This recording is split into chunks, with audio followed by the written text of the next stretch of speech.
Chapter 330. Jeaner, do you think he will come?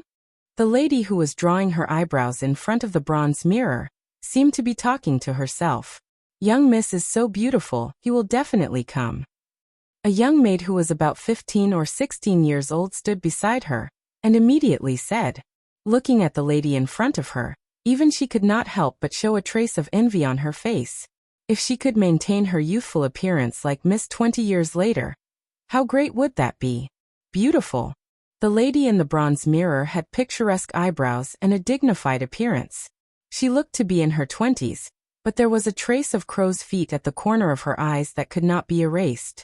How could there not be some traces left after 20 years? Even if she was a budding young girl, she should have long become a married woman, in people's mouths now. He rejected me once 20 years ago. Is he going to reject me again today? The lady looked at the sky outside the window with a trace of pain in her eyes and murmured. The young girl did not know what to say at that moment. She whispered, "Miss, the food is getting cold. Do you want me to heat it up?" When the young girl walked to the table, there was a knock on the door. The lady suddenly stood up and looked outside through the gauze curtain. "Come in." She suppressed the excitement in her heart and said with a trembling voice. Li still could not think of anyone else he knew in the capital apart from Her Royal Highness. Moreover, it was a woman who would give him a handkerchief. Of course, it was not from Her Royal Highness. If it was her, Li would definitely run away with Rui in the night. There would be no need to miss old Madame's birthday. Anyone who dared to accept Her Royal Highness's handkerchief as a token of love must be tired of living. There was a table in the middle of the room with a few dishes on it. Opposite the curtain, there were two indistinct figures. The curtain was lifted and a young girl about 15 or 16 years old walked out quickly. Before Li could open his mouth to ask, another voice came from inside. "You're finally willing to see me?" This time, Li heard it clearly. The voice was indeed trembling. At the same time, he was sure that the manservant had found the wrong person. The voice was unfamiliar, and more importantly, the sentence contained all sorts of complicated emotions. It was definitely not directed at him. Li placed the handkerchief on the table. Just as he was about to leave, the woman let out a long sigh and said, 20 years ago, you returned the handkerchief I gave you. Now you want to return it a second time. Since you don't want to see me, why did you come? 20 years ago? Li shook his head. 20 years ago, he was still in his mother's womb. Miss, you've got the wrong person. Li sighed. He wondered which heartless fellow had actually made a girl wait for 20 years. What could he not say clearly? Why did he have to delay the girl's youth? Why did this routine sound so familiar? You're not him. The curtain was suddenly lifted, and Li saw an unfamiliar woman walk out. She seemed to want to say something, but after 2 steps, she looked up at him and suddenly froze. Auntie, what's wrong? When Li opened his mouth again, he couldn't say the word miss anymore.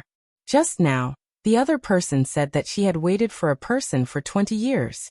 20 years ago, when she had her first awakening of love, she was at least 14 or 15 years old. Now she was probably about the same age as his aunt. Naturally, he couldn't call her miss anymore. However, the other person seemed to have a technique to retain her youth. She looked like she was in her 20s even though she was in her 30s. If one didn't look carefully, they wouldn't be able to tell. Miss. The woman looked at Li and bitterly laughed. So you've already forgotten about me? Li felt that he was more wrong than Do-yi. Could it be that this auntie was myopic? She couldn't even recognize her lover. Or could it be that not only did he have a common face, but he also looked especially old? If she wasn't myopic, then she must be a fool. Such a beautiful woman was actually a fool. The heavens were really cruel. Li sighed and turned to walk out the door. Don't go. I beg you, don't go. Don't leave me alone again. Suddenly, a sorrowful cry came from behind. Then Li found himself being hugged from behind. He was startled and was about to let go of her hands when he heard her choking voice saying, Ming Han, don't go. I'm willing to be your concubine. I'll go beg my father and brother.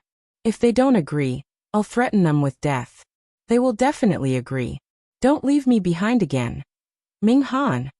Li Yi's expression changed dramatically. It was as if he had been struck by lightning. You said it. You said it when we were young. You said that when I grew up, you would marry me. I've waited for so long. 10 years, 10 years. I've finally grown up, but why didn't you keep your words?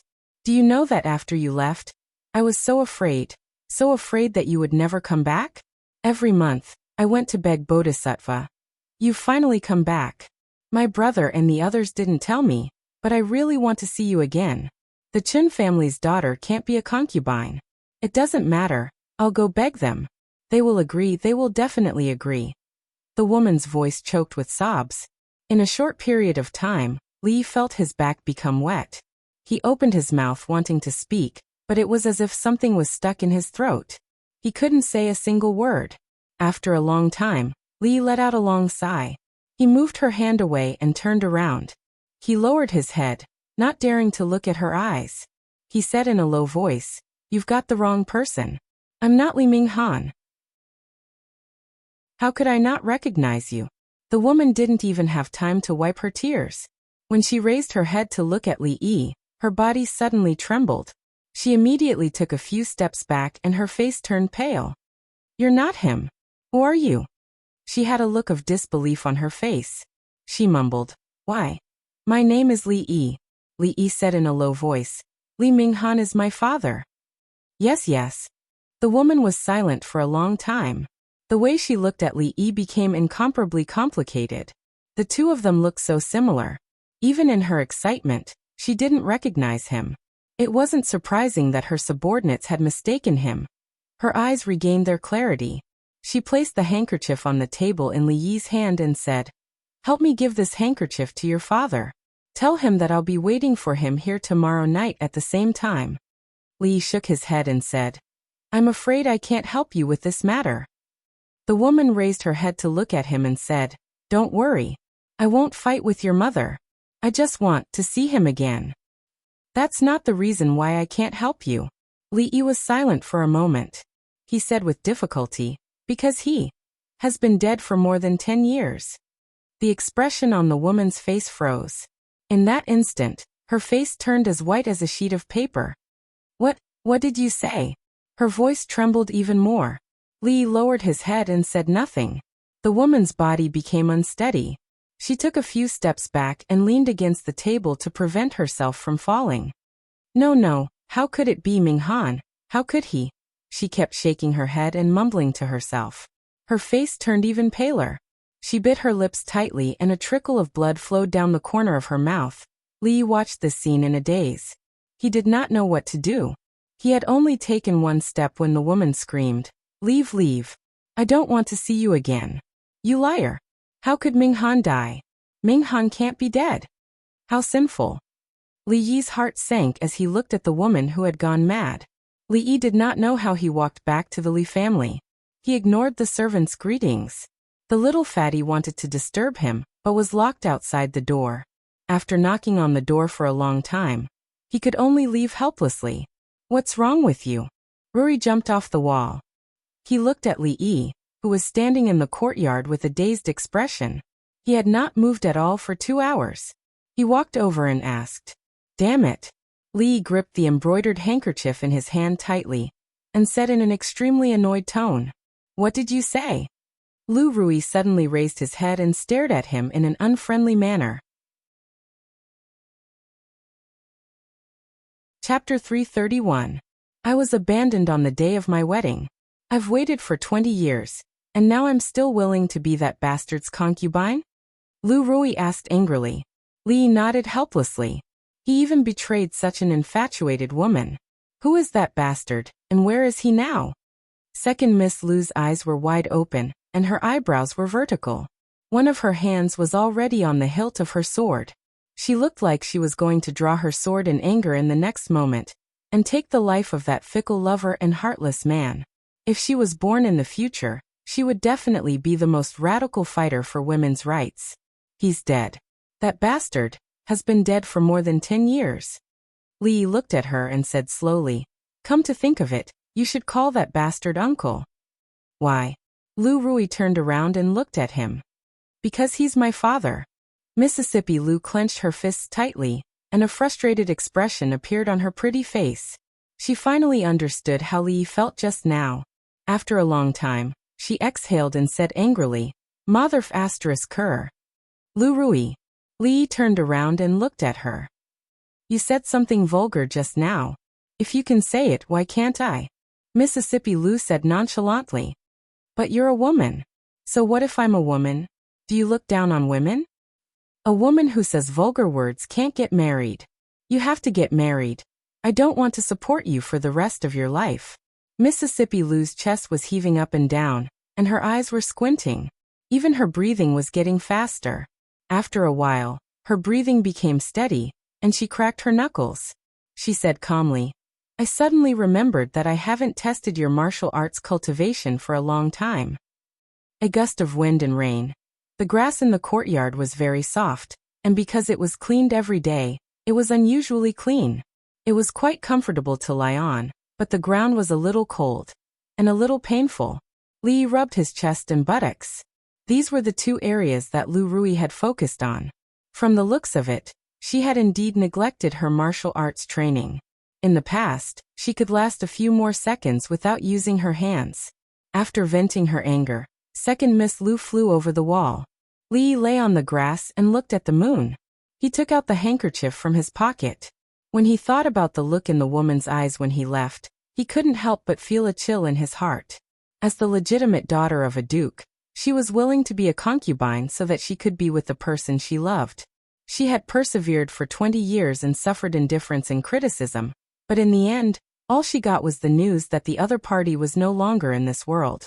For someone who was infatuated with love, after experiencing such a thing, they would probably go crazy. If she could not get over the shock of this matter, the tragic ending was almost certain. She shook her head helplessly and thought to herself, damn it, what kind of sin did I commit? The capital was indeed too complicated. I'd better go back to Qing'an Prefecture. Xiao Huan Rui, wait for me. She didn't sleep well that night. She woke up early in the morning with dark circles under her eyes. She washed her face with cold water in a daze and woke up. As usual, she had to greet the old mistress in the morning. Rui had passed before her, and now she was enjoying the treatment of a young mistress in the Li mansion. Even Li Yi couldn't compare to her. When you go out, take some money from the accountant's office. All these years, the Li family owes the He family a lot. The old mistress sighed and said when Li Yi was about to leave. Li Yi paused and smiled. Thank you, grandmother, but there's no need. I have enough money here. When he left, Rui brought him a lot of money. Everything in the Li family was used, and there wasn't much to spend outside. Li Yi didn't lack money. I'll have someone send the money to you. This is what the Li family owes them. The old mistress shook her head and said with a complicated expression, It's reasonable for you to do this. The capital isn't a good place for them. It's better for them to leave as soon as possible. The money is enough for them to live without worrying about food and clothing. Her son, who was supposed to inherit the Li family and decide the rise and fall of the Li family, refused the marriage with the House of Duke and eloped with an ordinary woman. This caused the family to lose face. The old mistress also had resentment in her heart. However, 20 years had passed and both of them had passed away. The old mistress didn't want to talk about the past anymore. Li Yi didn't want to trouble the Li family with this matter. He bowed his head and left. In the backyard, Li Ming's wife, Madame Fong, looked at him with dissatisfaction and asked, Do you know that he took all the He family members away? Li Mingzi was tidying up his official robes. When he heard this, he said, This is what he should do.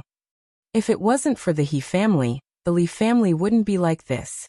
They owe us. We don't owe them anything. The old mistress wants to take 1,000 silver from the accountant's office to give them. What right do they have? Madame Fong said angrily. You don't need to care about this matter anymore. Li Mingzi tidied up his official robes, glanced at Madame Fong and strode out. Looking at his departing figure, Madame Fong's eyes flashed with resentment. She muttered, I don't care. If I don't care, your position as the head of the family will be taken by someone else. Leaving the Li family is one thing, but why did you come back? Li Minghan is short-sighted and unscrupulous. His son isn't any better. He will only cause the Li family to decline even earlier. I'm doing this for the Li family for you. Madame Fong looked out the door and said coldly, the old mistress has become muddle-headed. There's still me. I definitely won't let the Li family be destroyed by an outsider. Is the third young lady inside? In the Chun family, a middle-aged man asked the servant girl at the door. Yes, the third young lady is inside. The 15 or 16-year-old girl said with a trembling voice, as if she was about to cry. What are you afraid of? Chun Chong glanced suspiciously at the servant girl, then pushed open the door and walked in. Behind the curtain, an exquisite woman sat by the bed. A smile appeared on Chun Chong's face as he said, Miao Yu, the plum blossoms on Mount Han are just in time. Let the servant girls accompany you to take a look. Don't you like worshipping Bodhisattva the most? While you're at it, you can also go to the Cold Mountain Temple to take a look. Worshipping Bodhisattva. Even if it's worshipping Bodhisattva, what's the use? It's all fake, it's all fake. The woman's voice was hoarse as she muttered. If you don't want to worship, then don't. Today's weather is very good, so it's not bad to take a look at the plum blossoms. There were not many taboos between siblings. When Chun Chong lifted the curtain and gazed in, his expression suddenly changed. It had only been half a day, but the woman's waterfall-like black hair was already grizzled and her face haggard, as if she had instantly aged 10-some years. Miaoyu, what's wrong? How did it become like this? Chun Chong was shocked. Quickly walking over, he grabbed her arm and asked, Dead, he's dead. The woman's eyes were lifeless as she muttered to herself. Who's dead? Chun Chong immediately asked. Minghan's dead. How could Minghan die? She still hasn't married me. Seeing the haggard appearance of his little sister, who had once been doted on by everyone, Chun Chong's eyes almost popped out of their sockets. Striding out, he grabbed the arm of the young woman outside the door and coldly said, Speak, just what happened? The young woman shuddered and knelt on the ground with a thud. The Li family, my Chun family and you, will not rest until one of us is dead. After a moment, an incomparably cold voice rang out, seeming to come from the underworld. All the servants of the Chun clan in the courtyard couldn't help but shiver.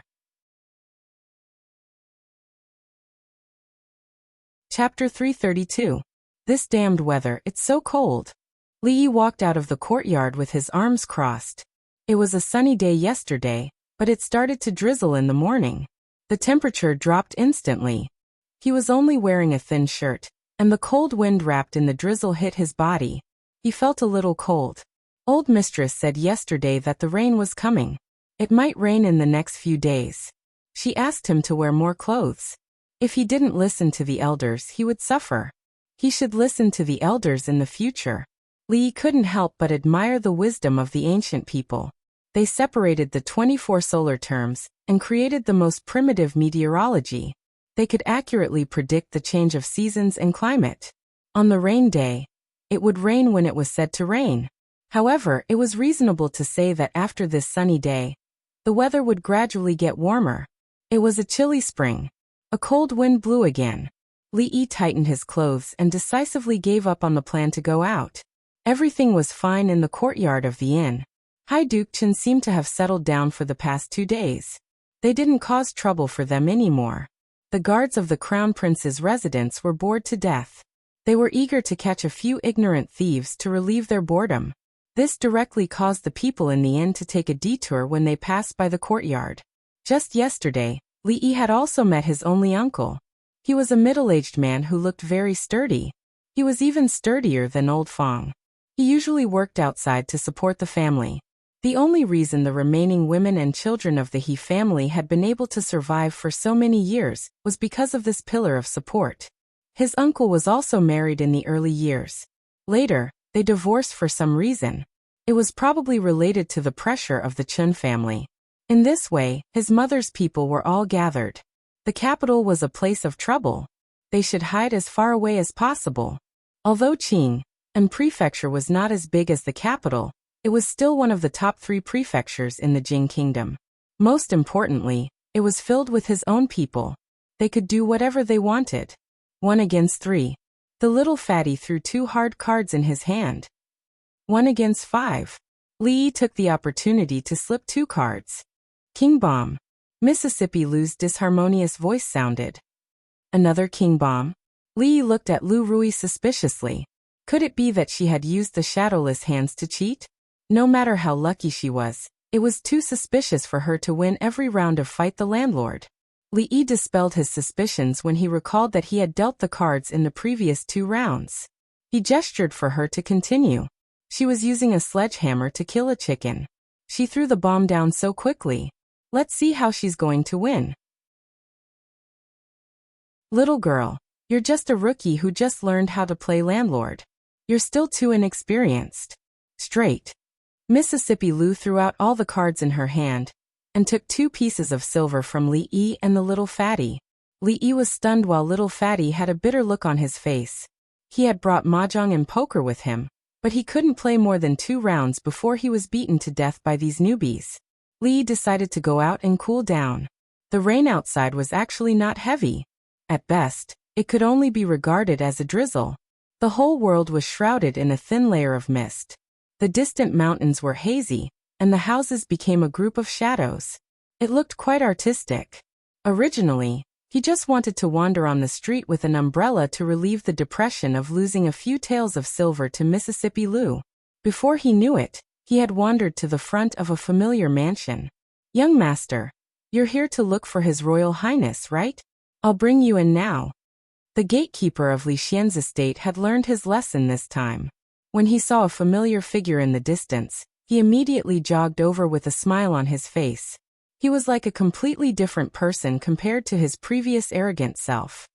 He didn't plan to look for Li Xian, but since he was already here and had nothing to do, he might as well go in and see how his research was progressing. Young master, please wait here for a moment. I'll go inform His Royal Highness immediately. After bringing Li to a spacious hall, the gatekeeper immediately retreated. Li stood at the door and admired the rain outside. There was a plum tree in the corner of the front yard. The petals had been scattered by the wind. Li walked out and saw the petals all over the ground. He couldn't help but feel pity. If these petals were collected, they would be good ingredients for making perfume. Plum-scented perfume could only be made in this season. It was a pity that he was far away in the capital and didn't have time to make these things. Otherwise, he would definitely make a fortune after a while. After a moment of regret, Li turned around and walked back. A few figures walked out from the corridor on the left. Li subconsciously raised his head to look, and when he saw the figures walking towards him, he stopped in his tracks. Damn it! He scolded in his heart. Wasn't it better to stay at home and play landlord? Why did she come out to wander around? Why did she have to come to the Crown Prince's residence? If she came, then so be it. Why did she have to come out to see plum blossoms? She wasn't Lin Daiyu. Why did she feel pity for a pile of petals? She can't see me. She can't see me. Li calmed himself down and silently recited this incantation in his heart. He slowly walked forward as if nothing had happened. When one foot crossed the threshold, a voice came from behind him. Stop. Li turned around and looked at the beautiful woman walking towards him. He asked with a puzzled expression, Young lady, are you talking to me? When he said this, his voice changed. Before the beautiful woman could speak, a young girl beside her glanced at Li and said in a bad mood, Is there anyone else here besides you? Li stared at the young girl. His meaning was obvious. Bah, you are the one who is not human. The young girl was very smart and immediately understood Li Yi's meaning. A trace of anger appeared on her pretty face as she rebuked him. Ignoring the arrogant young girl, Li Yi bowed to the beautiful woman politely and asked, May I know why this young lady asked me to stop? I haven't seen you for a long time and you have improved. I wonder how much you have learned in the art of changing your appearance and voice. The woman crossed her arms and a trace of a smile appeared on her lips as she looked at Li Yi with interest. Li Yi smiled awkwardly. What is this young lady talking about? This one does not understand. The woman looked at him with a smile that was not a smile. Her meaning was also very clear. Pretend. Continue pretending. Royal sister, you know her? The young girl asked in surprise. Li Yi sighed in his heart. Since he was so unlucky to meet her in the Crown Prince's residence, there was no point in continuing to pretend. He bowed deeply. Greetings, Princess Yonghua. And me. The young girl glared at Li Yi. Greetings. Cursing the broken rules of the royal family in his heart, Li Yi scratched his head and looked at her and asked, "What kind of princess are you?"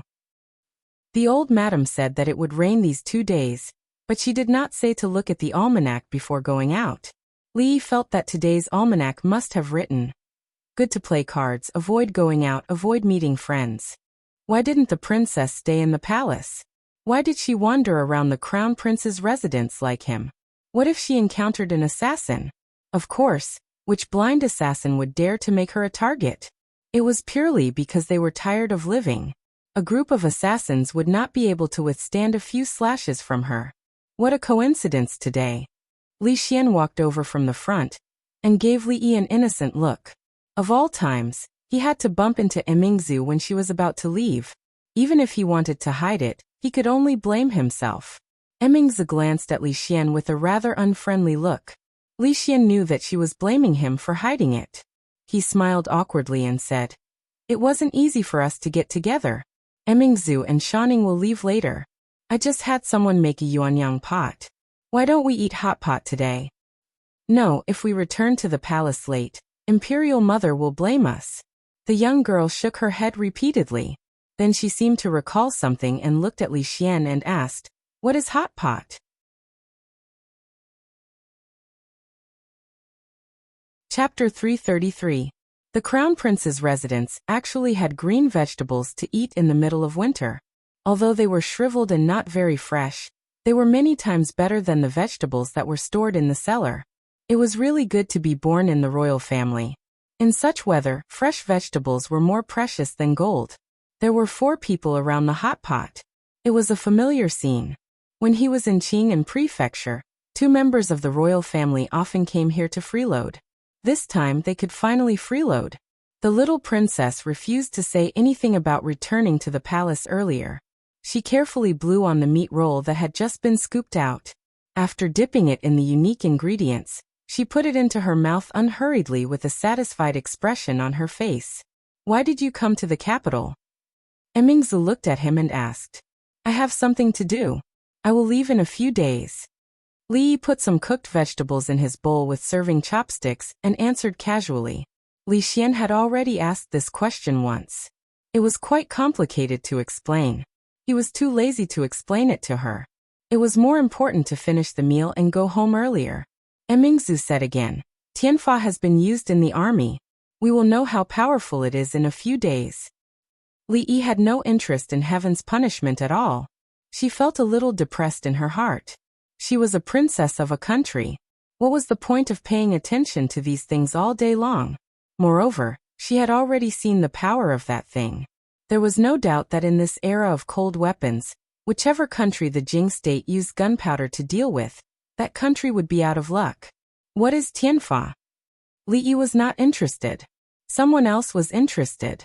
Li Xian pricked up his ears and asked with a gossipy face, "You will know in a few days." Li Yi scooped out the last piece of cooked meat roll from the pot, which made the little girl opposite him look at him angrily. The matter of Tianfa couldn't be kept a secret. Half a month later, the Jing kingdom would win a great victory, and the army would return to the capital.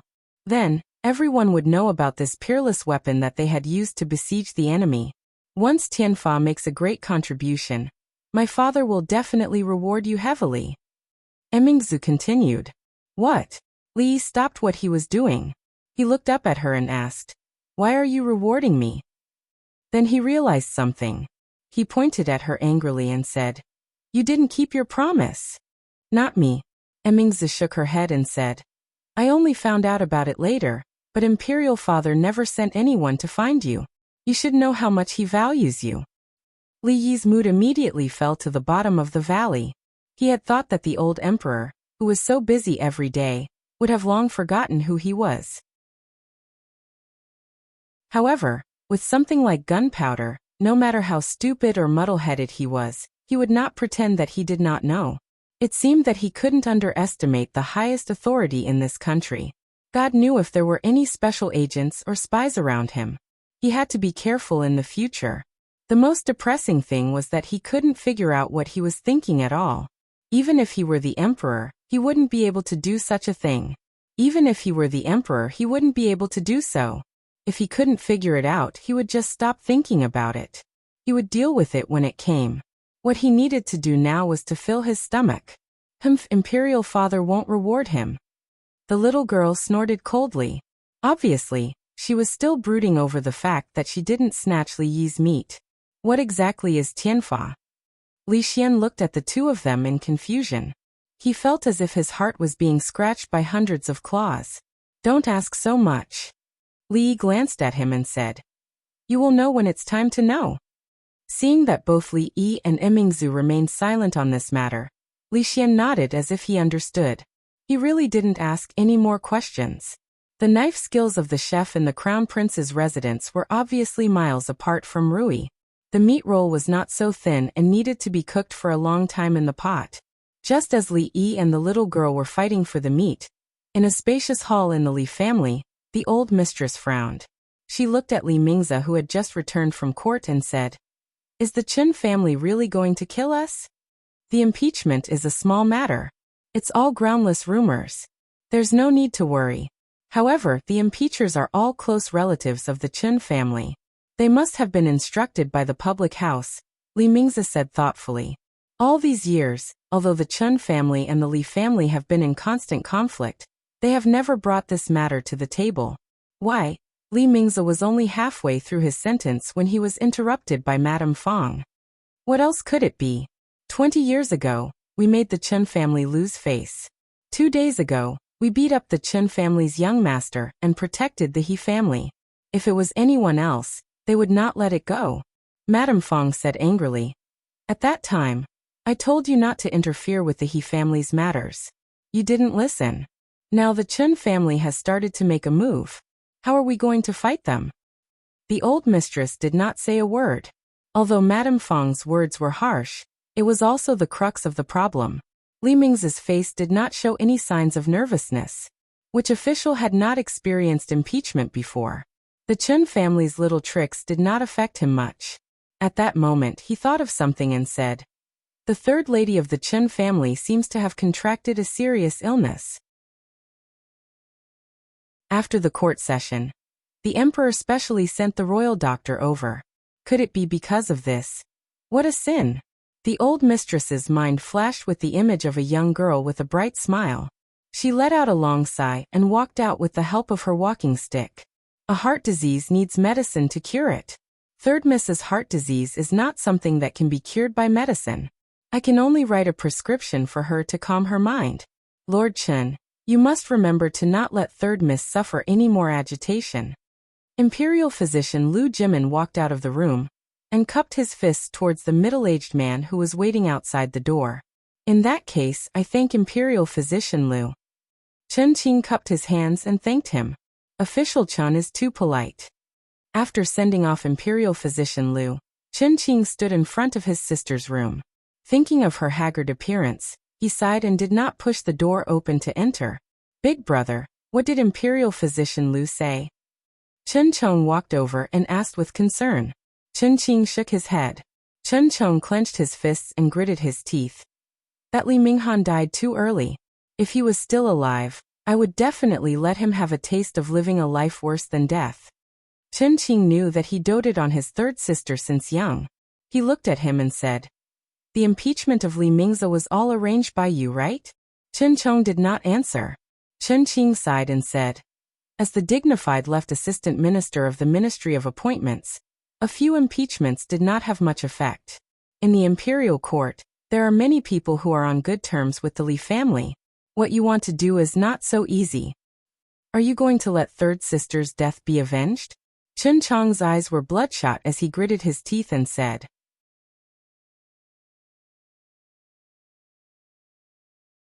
Chapter 334. Look at the bigger picture. After a moment of silence, Chen Qing slowly said, "Today His Majesty has decreed that Chen Yu will be transferred to Cangzhou. He will take up his post immediately. This is a blow to our Chen clan. It seems like His Majesty is not happy with us. You are the future head of the family. I don't mind if you look at the bigger picture," Chen Chong coldly said. "But the Li family ruined little sister's life. Seeing her like this, don't you feel bad? His Majesty's health is not well, and the position of crown prince has not been decided yet. The situation in the court is unstable, and we cannot make enemies everywhere. The Li family's matter involves many people. Prince Ning is staying in the capital as the supervising inspector, and has an ambiguous relationship with the Li family. Now is not a good time to make a move, Chen Qing said in a low voice. Are we just going to watch our little sister suffer like this? I can't take this lying down. Chen Chong gritted his teeth and said, then turned to leave. Chen Qing looked into the distance and clenched his fists. After a moment, he slowly relaxed them. Take good care of the young miss, he ordered the servant girl at the door, and left with a desolate back view. Oh, the Arabic numerals and the new method of counting that you taught me are gradually being implemented in the Imperial College. When the time is right, it can be implemented to the whole country. In the future, anything that requires counting will be much easier and more convenient. Her Royal Highness was always thinking for the whole world. She never forgot to talk about national affairs during meals. After making such a great contribution to the country, is there no small reward? Li looked at her and asked. What reward do you want? Mingzu thought for a moment and said, how about I ask father to make you a professor in the Imperial College and specialize in teaching mathematics? Forget it. Aren't you biting the hand that feeds you? Li immediately decided not to reward him for being a teacher to a bunch of pedantic scholars. The little girl who was scooping up the mutton from the pot looked up at Li and asked, what? That strange thing, it was you who made it? Li thought to himself that the current emperor really did not pay much attention to the education of the princes. What did he mean by made it? The little girl glared at him fiercely and said discontentedly, so it's you. What kind of lousy number is this? I just didn't write it out. Sir even hit my hand. It's all your fault. Do you still want to eat this piece of meat? Li didn't even look at her as he scooped up the last piece of mutton from the pot and asked, eat. The little girl suddenly forgot about the slap on the hand and reached out to grab it without any regard for etiquette. This bad guy always snatched meat from her. If it was in the palace, she would definitely ask her father to beat him. However, in the palace, she always ate with her mother. During the meal, she was not allowed to speak. Even the position where she held the chopsticks was very particular. If she made any noise while eating, she would be scolded by her mother. In comparison, she still preferred this place. Furthermore, the food in the palace wasn't as delicious as the one here. Imperial Sister had just said that this delicious hot pot was made by this rascal. Based on this matter, she would forgive his rudeness. Elder brother Xian said that this bad guy's cooking was very delicious. When he returned to the palace, he would ask his imperial father to send people to capture him and make him cook for him every day. He would make him fight for meat with him. As this image appeared in her mind, the little girl couldn't help but laugh out loud. Li looked at the little princess with pity. He felt that she wasn't very favored in the palace. She was so happy to eat a piece of meat. So there were also different ranks of princesses. Poor child, she must be the lowest rank. After a satisfying meal at the crown prince's residence, the little princess was escorted back by the palace guards. Li strolled on the streets to digest his food while the princess walked beside him. Since the matter of Tian Fa couldn't be hidden, our original agreement is now invalid. Li said as he walked. No, I didn't say anything. Mingzu straightforwardly refused. You're acting shamelessly. Li turned to look at her. We originally agreed that Tian Fa was discovered by Xin Liang first. The agreement was also built on this premise. Now that the matter has been exposed, the agreement naturally doesn't hold. I only promised you that I wouldn't tell my imperial father about this matter. Mingzu said lightly. I did this and didn't violate the original agreement, so the agreement is still valid. She wouldn't lie about this matter. Li thought about it carefully. What she said seemed to be the truth. At that time, he didn't consider that the emperor would find out through other means. But why did he still feel so uncomfortable in his heart? If he had known that he couldn't hide it, he wouldn't have made the agreement. This was a big loss. Be careful. As he lowered his head gloomily, he suddenly felt a strong force on his arm, and his whole body was pulled to the side. A carriage whizzed past him, raising a trail of smoke and dust. The pedestrians on the road all dodged. When the carriage passed, they couldn't help but curse. Li also wanted to curse. A few days ago in Qing'an Prefecture, he was almost hit by a guy riding a horse on the street. When he came to the capital, he almost had an intimate contact with a carriage. Damn it, he lived for 20 years in his previous life. How lucky was he to not be hit by a car? Even the streets of Qing'an Prefecture didn't allow horses to ride, let alone carriages that fast. Moreover, this was the capital. Li felt that it was better to not be distracted when walking in the future. He turned to ask Emingsu, "Are all the carriages in the capital so fast?" "That's the envoy from the Qi kingdom," Emingsu said with a frown as she looked at the direction where the carriage was going. "No wonder," Li murmured.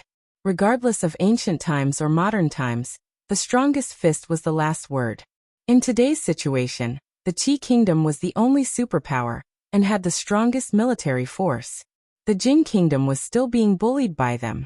It was normal for them to be a little arrogant. They had the capital to do so. However, this was too damn arrogant. This was the capital of the Jing kingdom. And the envoy from a foreign kingdom was even more arrogant than the nobles in the capital. It seemed that the people of the Qi kingdom were extremely confident. With heaven's punishment, this time we must make the Qi kingdom pay the price. Emingsu clenched her fists and gritted her teeth. It seemed that she had been unhappy with these fellows for a long time. As a princess of a kingdom, she could only watch as foreigners swaggered around in her own land. How aggrieved must she be? These people wouldn't be arrogant for long. In today's world, if gunpowder was used well, it was no different from a nuclear weapon. Once heaven's punishment was used, the war horses would be useless and the cavalry of the other party would be useless. It was said that the cavalry of the Qi kingdom was the bravest. No one dared to resist their iron hooves. If the cavalry was useless, their combat power would be reduced by at least half. With a few clay pots thrown out, harvesting people was no more difficult than harvesting straws.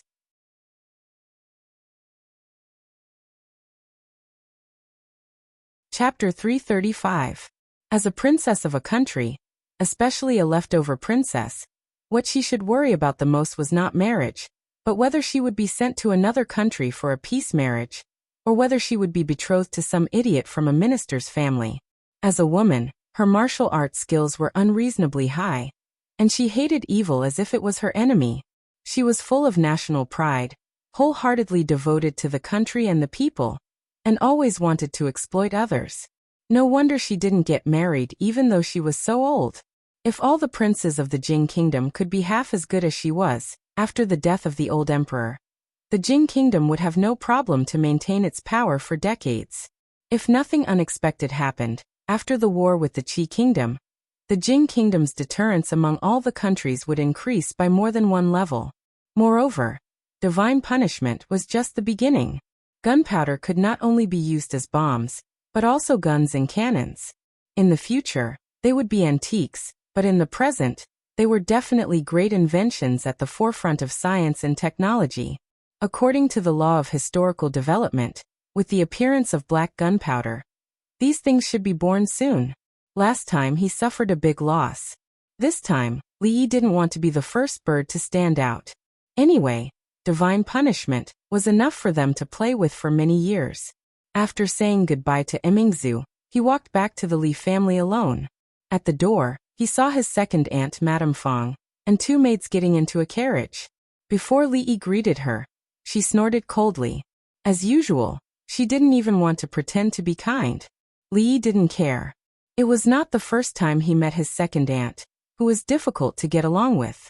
He could understand her resentment and dissatisfaction. After all, he was the eldest grandson of the Li family, the only child of the eldest branch. In the big families where the second and third branches were powerful, this was a principle that must be adhered to. Today there were many unfamiliar faces in the Li family. Madame Fong's 60th birthday was a very important day. In addition to close relatives and friends, those distant relatives who were only acquainted with each other would also come to celebrate Madame Fong's birthday. This was because the lifespan of most people was relatively short at this time. Living to the age of 60 was already a huge gain. For special birthday celebrations like the 60th and 70th birthdays, the rich families would hold a grand celebration. Everyone in the residence was busy, as if it was the new year. In this way, Li seemed especially idle. Apart from copying scriptures and going to Li Xian's place to watch him fly a kite when he was tired, he would also give a few constructive suggestions. Most of his time was spent playing landlord with Mississippi Lu. Of course, it was impossible for two people to play, so the little fatty, who was equally bored, was forced to join in.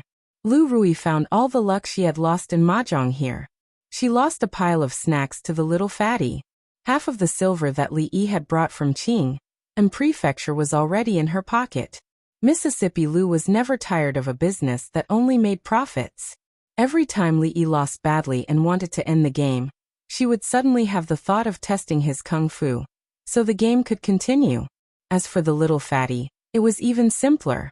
After Lu Rui taught him a few simple moves, the little fatty didn't care about his snacks anymore. He even took out his treasured things. It was just that after he tested the power of those moves, the parents of the younger generation in the residence came to find him. The next day, he could only lie on the ground while playing mahjong. "Big brother, what do you think I should prepare for Grandma's birthday?" the little fatty said while lying on the soft mattress and rubbing his butt.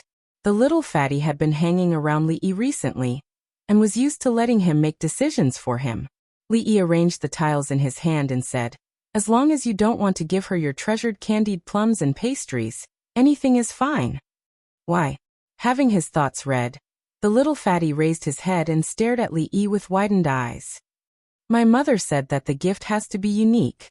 With the little fatty's reminder, Li Yi remembered that as the eldest grandson, he also had to prepare a gift for old grandma. He couldn't afford something too expensive, but something too cheap showed no sincerity. He had to think about it carefully. While Li Yi was thinking about this, Lu Rui made a vague gesture with one hand. The little fatty understood and secretly passed a tile over. In the morning, Li Yi couldn't even afford a cheap gift. He borrowed a few dozen taels of silver from Mississippi Lu and wrote a promise that he would return double the amount when he returned. Only then did his wallet become a little fuller. The little fatty followed him like a bug.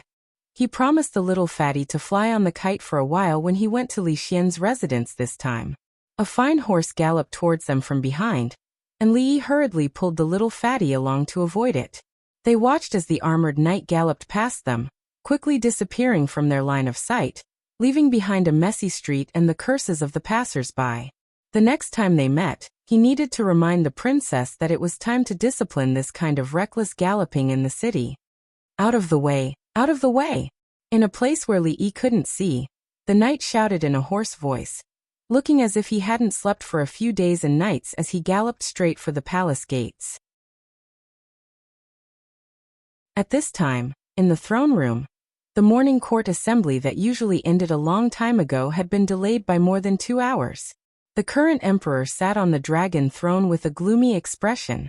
The court was noisy as the civil and military officials were arguing over something. "Your Majesty, I accuse the envoy of the Qi kingdom of being presumptuous and reckless. He had recklessly galloped his horse in the city and injured several people.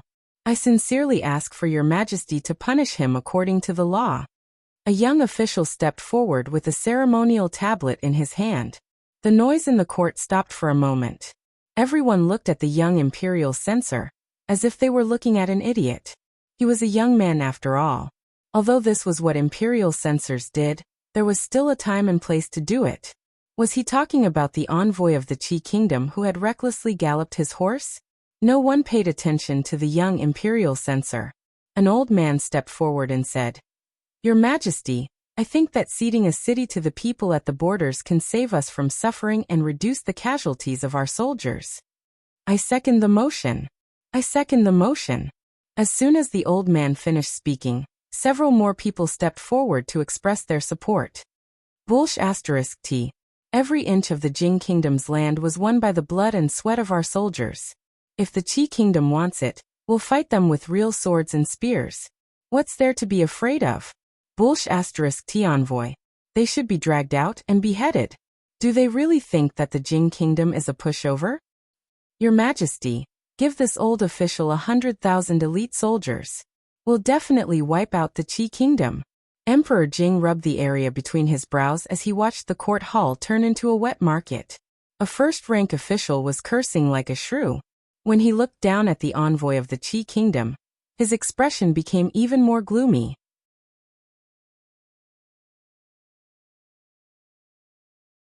Chapter 336. The civil and military officials argued endlessly. The envoy of the Qi kingdom had an arrogant look on his face. In terms of national power, the Qi kingdom was a well-deserved hegemon. Although the Li royal family had once prospered and created a flourishing age, that was a matter of the previous dynasty.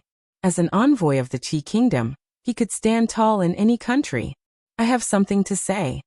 At this moment, another person stood up. The voices of the people arguing became slightly weaker. This was because the person who stood up was the new capital governor, Dong Wenyin. He was favored by the emperor. His words played a decisive role in the current situation. What do you think, Dong Wenyin? Emperor Jing raised his eyebrows and asked. Dong Wenyin said solemnly, every inch of land in the Jing kingdom must be fought for. The ancestral teachings left by the great ancestors cannot be changed. Dong Wenyin only said one sentence and retreated to the side. However, he had directly expressed his position. In the court, many people frowned. Dong Wenyin was born a poor scholar and did not belong to any faction in the court. Now that he had shown his attitude, he stood opposite to the peace faction. An old man with white hair and beard said seriously, the Qi kingdom has a strong military force. If the stalemate continues, it will be disadvantageous to the Jing kingdom. Now that the national treasury is declining, it is difficult to continue. If the war continues, I don't know how many soldiers will lose their families. Your Majesty, please reconsider. Nonsense. The Qi kingdom has the heart of a tiger and a wolf. If we concede once, there will be a second time. What are you going to do then? Continue to retreat? An old general said angrily. In a few words, the court seemed to have developed into a vegetable market again. Emperor Jing could not hide his disappointment. There were many civil and military officials in the court, but there were countless extraordinary people. However, when they encountered real trouble, no one could help him solve his problems. Just as Dong Wenyin had said, the teachings of the ancestors could not be ignored. The Li family of the former Tang dynasty was so mighty that with a single command, all nations would obey. When would he be able to achieve this in his hands? He coughed twice and his chest began to feel stuffy again. Looking at the situation below, Jing Di could not help but feel sad.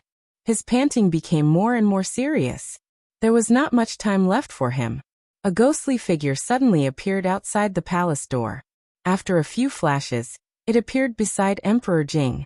Changde whispered a few words into Emperor Jing's ear. Emperor Jing suddenly raised his head. His eyes flashed and he asked loudly, really? Changde nodded his head and said, the messenger has been rushing about for several days to deliver the good news. After entering the palace, he fainted. I have already sent someone from the Imperial Physician's Bureau over. He took something out of his bosom and gave it to Emperor Jing. He said, this is the report of victory. The wax is intact. Your Majesty, please take a look. When the good news was delivered to Emperor Jing, he couldn't help but open it and look at it. All right. After quickly skimming through the contents of the letter and seeing the seal of the great general at the end, Jing Di slammed the table and laughed out loud. All the civil and military officials raised their heads. They didn't know what happy event had happened. How could His Majesty be so happy at such a critical moment? Although you are the envoy of the Qi kingdom, you have to abide by the laws of the Jing kingdom in the territory of the Jing kingdom. This matter will be handled by the Supreme Court and handled according to the law. Jing Di stood up and looked at the young censor who had just spoken. He asked, what's your name? The young censor had just been scolded by his superior. At this time he had not recovered. When he heard His Majesty's question, he was stunned for a moment. Answer His Majesty's question quickly. An old man beside him gently tugged at his sleeve. He was extremely puzzled. His Majesty had instructed the Supreme Court to handle this case. His intention was to severely punish the envoy of the Kingdom of Qi. However, the strange thing was that they had selectively ignored this matter just now. Why? Your humble servant is Song Lang. The young censor hurriedly said. Very good. As an imperial censor, I am in charge of supervision. I should be impartial and follow the law. The officials in the court saw that His Majesty had avoided the most important matter that had been discussed recently. Instead, he was praising a small censor. They couldn't help but feel confused. What was wrong with His Majesty? The envoy of the Qi Kingdom turned pale. He didn't know why the matter had taken such a sudden turn. What did the old man show Emperor Jing? Could it be impossible? Absolutely impossible. As he was thinking about this, a guard in the hall had already received his signal and led him away. Your Majesty, the envoy's identity is special. You must not. The envoy represented the face of a country. If His Majesty punished the envoy of the Qi Kingdom over a small matter, it would be a disgrace to the Qi Kingdom. An old official's expression changed. He was about to speak when Emperor Jing impatiently waved his hand and said, We have won a great victory at the border. The soldiers of the Jing Kingdom defeated the Qi Kingdom's army by 100,000. We killed 30,000 and captured 20,000. The rest fled in panic. General Su Dingyuan took advantage of the victory and pursued them. He has already taken 2 cities. As soon as Emperor Jing said this, the expressions of the officials in the court changed. They were dumbfounded. The first thought that came to their minds was that they didn't believe it. When did the invincible Qi Kingdom's army become so weak? Not only did the Jing Kingdom win, but it was a great victory. They had taken 2 cities. Were the soldiers of the Qi Kingdom useless? How did they do it? How could the officials not know the strength of the Jing Kingdom's army? This didn't make sense. Not to mention the civil officials, even the generals didn't believe it. At this moment, whether it was the peace faction or the war faction, everyone was thinking the same thing. Was His Majesty joking? However, even the most muddle-headed emperor wouldn't joke about this kind of thing. The whispers finally turned into earth-shaking cheers after they saw the victory report. The huge sound waves almost overturned the roof of the Golden Hall. The officials who couldn't calm down returned home. After they woke up, the news spread out with the capital as the center. That night, the emperor held a banquet in the palace and the curfew in the capital was lifted for 3 days. No matter where they went, there was a sea of cheers. All the citizens of the Jing Kingdom could walk with their backs straight. They had never been as proud as they were today. They loudly boasted about the great achievements of the Jing Kingdom soldiers. They talked about how they defeated the millions of soldiers of the Qi Kingdom with 50,000 soldiers and horses. They talked about how General Su Dingyuan was like a god who had descended to the mortal world. He summoned divine soldiers and generals to help him and beat the Qi Kingdom's army. This was a grand event that had never happened in the decades since the establishment of the Jing Kingdom. The tavern was open all night. Whether it was the scholars or the heroes of the Jianghu, they could all be seen in the small tavern. They recited poems and performed sword dances. For the past few days, the people of Qi living in the capital didn't even dare to step out of their houses.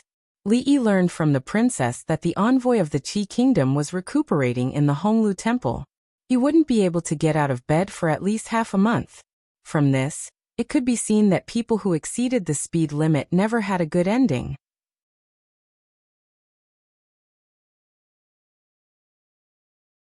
Chapter 337. The power of Tianfa on the battlefield is far beyond our imagination. Different from Li Yi's focus, the princess was naturally not concerned about the envoy of Qi who was speeding. The messenger who had traveled thousands of miles to deliver the news of victory had fainted due to exhaustion after arriving at the imperial palace. Under the treatment of the imperial physician, he had woken up long ago and described the situation of the battle in detail. The Qi Kingdom had a strong army and shared a border with the Jing Kingdom. For decades, the 2 countries had been in constant conflict. The Qi Kingdom's soldiers were brave and well-armed. On the battlefield, the lives of the Jing Kingdom soldiers were exchanged for the lives of the Qi Kingdom soldiers. The Qi Kingdom's strength was deeply engraved in the hearts of the Jing Kingdom's people.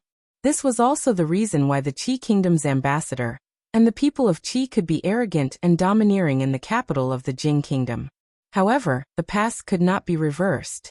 The Jing kingdom, which had been weak for a long time, could finally hold its head high. Under Tianfa, there was no city that could survive within 3 feet. The war horses went out of control and the Qi kingdom soldiers covered their heads and fled like rats, begging for mercy. General Su Dingyuan not only defeated the Qi kingdom's army, but also pursued them. He used the power of Tianfa to destroy 2 cities. When they ran out of food and fodder, he sounded the gong to retreat and stationed a large number of soldiers at the border. He would return to the capital soon.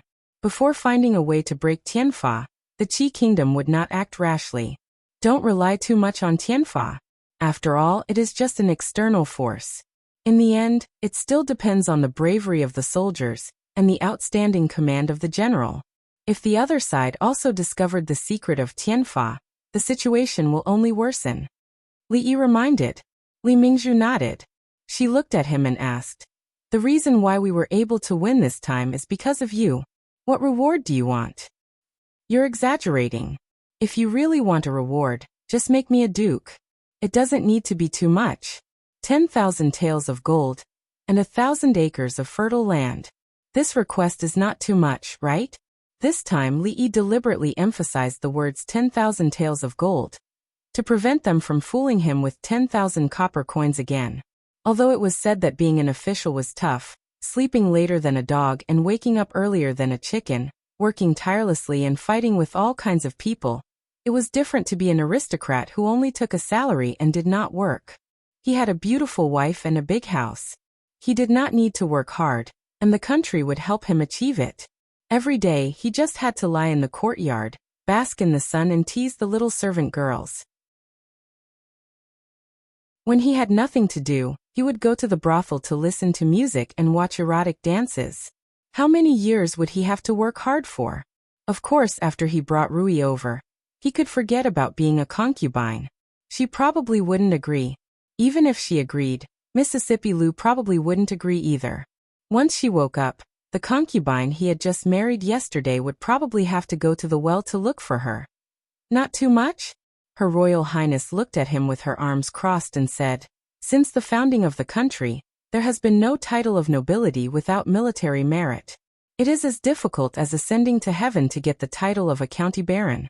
How many dukes are there in the country now? 10,000 taels of gold and 100,000 taels of silver. Do you know how much money was spent on this expedition? If I reward you 2 more times, the national treasury will be empty. As for the 1,000 acres of fertile land, the perpetual farmland of a prince is only 10,000 acres. Do you think you can compare with 10 princes?" Li Yi looked at her with contempt. She was the one who took the initiative to ask him what reward he wanted. It seemed that she could not even satisfy one of them. How could she still pretend to be generous? Forget it. They can reward me however they want. I'd better watch Li Xian fly a kite. Li Xian was getting more and more playful. He had invited several machine masters to participate in the development of the glider. In just a few days, the glider had been modified to the point that even Li Yi himself couldn't understand it. Definitely don't think about becoming a duke. As a small county lieutenant without any title, it's impossible for him to become a first-class duke in a single step. Don't even think about 10,000 taels of gold. Even if father agrees, the court officials won't agree. 1,000 acres of fertile land is also a dream. How can there be so much fertile land to reward you? Li Yi rolled his eyes at Her Royal Highness who had followed him here. If he doesn't want to give it, then he doesn't want to give it. Is there a need to ridicule him like this? However, all your contributions are not small. Father is clear about rewards and punishments. He will definitely not treat you unfairly. You should be more serious. Don't always think about fooling around with him. Seeing Li Yi's absent-minded look, Mingzhu frowned and said, Li Xian showed that he had been implicated even though he was not doing anything. He walked over and said discontentedly, "What do you mean by fooling around with me? I'm also sharing Uncle Emperor's worries. Think about it. If they could fly higher, wouldn't they be the best spies on the battlefield? How many soldiers, horses, provisions and fodder does the enemy have? How many routes they are divided into? How the terrain is? And where the ambush is? Wouldn't it be clear at a glance?" In order to prove that he was not fooling around with him, Li added. Think about it. If our people fly above the enemy and throw down all the heavenly punishment they carry, what will happen? In his lifetime, Li Xian's creation of the most primitive bomber was something to look forward to. As long as something beneficial to the country was mentioned, Her Royal Highness would immediately become serious. She looked at the guard who could already fly over the treetops thoughtfully. Your Majesty, the envoy of the Qi Kingdom has recuperated in the office of the Grand Herald for a few days. After presenting the memorial, he is ready to leave the capital. Emperor Jing did not seem to hear Changda's words. He played with a clay pot without a fuse in his hand and said, It's a pity that I didn't see the Jing Kingdom's soldiers defeat the Qi Kingdom's army with my own eyes. Subject Su's contributions in this battle cannot go unnoticed. He will be conferred the title of Great General who supports the kingdom. When the army returns, I will personally come out to welcome them and reward them. A rare smile appeared on Changda's dead face. This victory was of great significance to the Jing Kingdom. His Majesty's long-cherished wish was to make the Jing Kingdom stronger in his lifetime, so that it would no longer be bullied by foreign countries. Now he had finally taken the most important step. With this battle, His Majesty's prestige would increase greatly. It would be enough to shut the mouths of countless people in the imperial court. Subject Yen reported today that the appearance of horseshoes has reduced the cost of horses by more than 60%. The Ministry of Justice has also submitted an official document, intending to vigorously implement the law of interrogation in Anxi County. If this law can be implemented in all counties, it will reduce many cruel officials. The Imperial Physicians Bureau has jointly submitted a petition to claim credit for Anxi County Lieutenant Li Yi. His cardiopulmonary resuscitation and suturing of wounds have made great contributions and can save countless lives. They are even more useful on the battlefield. In the battle with the Qi Kingdom, if not for his heavenly punishment, we would probably still have lost, let alone seize the city and expand the territory. Emperor Jing muttered to himself. One by one, he was very familiar with the things that Li Yi had done in the past 6 months. I can see that he is an unexpected soldier. In terms of governing the country, most people in the imperial court are better than him. However, no one can replace what he can do. The smile on Changda's face deepened. He said, Today is the 60th birthday of the old mistress of the Li family. That lazy boy can't wait to get as far away from the capital as possible. We must be careful that he doesn't run away. Emperor Jing smiled and said, I am glad that I went to Qing'an Prefecture that time. Otherwise, how could I have gained so much? Father. A clear voice suddenly sounded from the door of the hall. A smiling figure ran in. The 2 guards behind her ran into the hall. They looked terrified and were about to kneel down to ask for forgiveness. Emperor Jing waved his hand and said, That's enough. You can leave.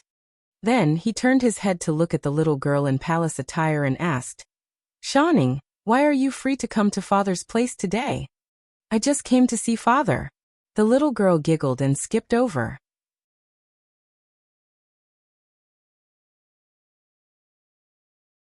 Chapter 338. Jing Di held the little girl in his arms and gently scratched her nose. He said, Tell me, why are you looking for me? You are not allowed to let me hit teacher. In the eyes of the courtiers and people, he was the emperor above all others. However, in front of his children, he just wanted to be a good father. Oh, I have already forgiven teacher for hitting him. The little girl twisted her body and said, Shanning wants to eat hot pot. What is hot pot? Jing Di was startled. A trace of doubt appeared on his face as he asked. Father doesn't know. The little girl was a little surprised. In her heart, her father was omniscient. She never thought that there was something that her father didn't know. After being surprised, she waved her little hand and said, Then Father, help Shanning catch a bad person and bring him into the palace. When he looked down and saw the little girl's eyes moving around, he knew that this was her purpose. He felt a little funny and asked, Tell Father, which bad person dares to offend our Shanning? Father, put him in prison to help you vent your anger. No. The little girl shook her head like a rattledrum and hurriedly said, Father, you can't put him in prison. Otherwise, no one will cook delicious food for Shanning. Nonsense. Didn't I say not to eat outside? What does your sister think of you? You are not allowed to leave the palace in the future. Jingdi frowned and said, I didn't eat indiscriminately at Brother Xian's house.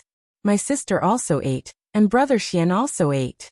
Shanning was very obedient and didn't eat indiscriminately outside. The little girl hurriedly explained. Father took him into the palace and made him cook for Shanning. He was not allowed to eat. He was so angry that he stole Shanning's meat to eat. By the way, his name is Li Yi, the little girl said with a vengeance. Li? Hearing this name, Jingdi smiled and rubbed the little girl's head. He said, well, he dared to offend our Shanning. In 2 days, Father will take him into the palace and specially cook for you, okay? Father loves Shanning the most. A satisfied expression appeared on the little girl's face. She couldn't wait to see the scene in her imagination. The old madam's 60th birthday was a rare occasion for the Li family. The house was decorated with lanterns and streamers. Every few steps, a huge lantern was hung, illuminating the Li mansion as if it was daytime. The servants of the Li family stood at the door, ushering in the guests who came to celebrate the old madam's birthday. Li Mingze and Li Mingyuan would personally welcome the distinguished guests. Of course, welcoming the guests had nothing to do with Li Yi. He had only been here for a few days and did not know any of the guests. He sat far away and watched the guests come and go with boredom. It was not until today that he found out why the Li family could be stable in the capital for so many years, even if they did not get along with the High Dukes. In just 2 hours, 2 High Dukes sent gifts. Although they did not come in person, at least their attitude had been expressed. As for the other large and small families, there were countless of them. He had long heard that the water in the capital was very deep, and the relationships between the influential families were very complicated. For those families that had many years of inheritance, even if there was no successor, it was not that easy to topple them. It was rare that little fatty Li Yingkai didn't hold on to his snacks and gobble them down. He hid in a deserted corner next to Li Yi, shook his head, and mumbled something. A few naughty kids who wanted to play with him were all sent away by him. Lu Rui was not by Li Yi's side. She was the only one who was favored by the old madam. After she brought mahjong to the Li family, the young and old madams who had nothing to do all day went crazy. The capital seemed to be a lucky place for Mississippi Lu. Today she won a pair of bracelets, tomorrow she won a hairpin. If she did not like it, she would give it to the servant girl sent by the old madam to serve her. In just a few days, she became the most willing master of the Li family's servant girls. It was said that through her aunt, mahjong had begun to spread among the circle of the noble ladies in the capital. Taking advantage of this opportunity, the Li family's craftsmen made a lot of money. Of course, compared to the money Mississippi Lu made, it was only a drizzle. It seemed that Mississippi Lu did not intend to go back at all. She was carefree every day and made a lot of money. Li Yi was in a hurry. In a few days he would tell the old madam that his vacation was over, and it was time to return to Qing and prefecture. After all, no matter how low the county lieutenant was, he was still an official and received a salary from the state. It was not advisable to work for free. Not far away, Li Mingze had just welcomed a person in. He excused himself and left in a hurry. The man in embroidered robes looked around. When his gaze swept past a certain place, his expression froze. He then strode over. It's over. Big brother, I forgot again. The chubby boy walked over dejectedly and sat beside Li Yi. His round face turned bitter. Li Yi wanted to help but could not. Out of a humanitarian spirit, he helped the chubby boy find a suitable poem. When the time came, he would give it to the old madam to make her happy. Unexpectedly, the chubby boy could not memorize 4 simple lines of the poem after a long time. He could not help him memorize the poem, so he could only rely on himself for the rest. Why don't you take out your precious candied plums? Li Yi suggested. If he really could not memorize it, he would have something he could take out, and it would not be too embarrassing. No, let me memorize a little more. I'm almost there. The chubby boy refused to admit defeat, and quickly squatted in a corner to recite. It's really you. A surprised voice came from the side. Li Yi turned his head and saw a middle-aged man in embroidered robes walking towards him. Aren't you in Qing and prefecture?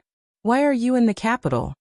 The man sat directly opposite Li Yi and asked in surprise. You are the person who stole the plaque? The middle-aged man looked familiar. Li Yi thought for a while and recalled his identity. What do you mean by stealing the plaque? The middle-aged man slammed the table and said, taking without asking is considered stealing, isn't it? Li Yi replied indifferently. In his heart, he was recalling what Professor Feng and Magistrate Dong had said to him that day. The man was a high-ranking official in the capital, and seemed to be the assistant minister of the Ministry of Personnel. There were 2 assistant ministers in the Ministry of Personnel, and one of them was Li Mingzi, his second uncle. This Sir Yen in front of him should be the right assistant minister of the Ministry of Personnel. Thinking about it this way, it was not surprising that he came to the old madam's birthday banquet. Didn't I tell you when I took it? Li Yi had nothing to say in response to the assistant minister's bold and confident words. That was indeed not stealing, but robbing. Why are you in the Li family? Oh, right, your surname is also Li. Are you a distant relative of the Li family? And are you here to celebrate the old madam's birthday? That can't be right. I've never heard of the Li family having any distant relatives in Qing and Prefecture. The middle-aged man was obviously unwilling to argue with Li Yi about whether it was stealing or robbing. He looked him up and down and asked in confusion. Qing and Prefecture, your name is Li Yi. After looking Li Yi up and down, the middle-aged man suddenly realized something and revealed a surprised expression. You are Li Minggen's son.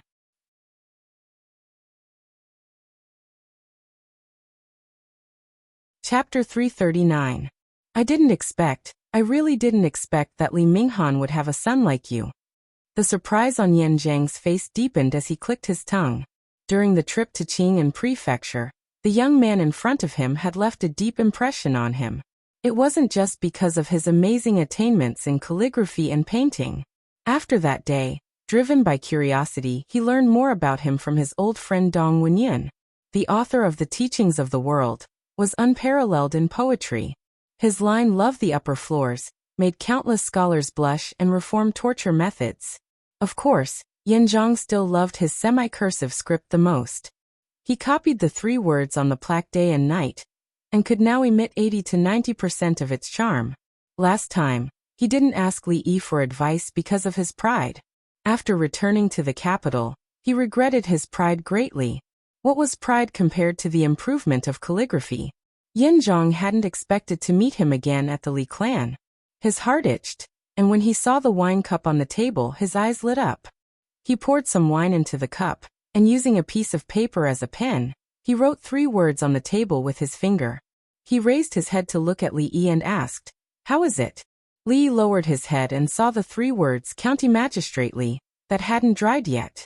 He wrote them in a natural and elegant manner, faintly resembling the style of the sage of calligraphy, Wang Shiji.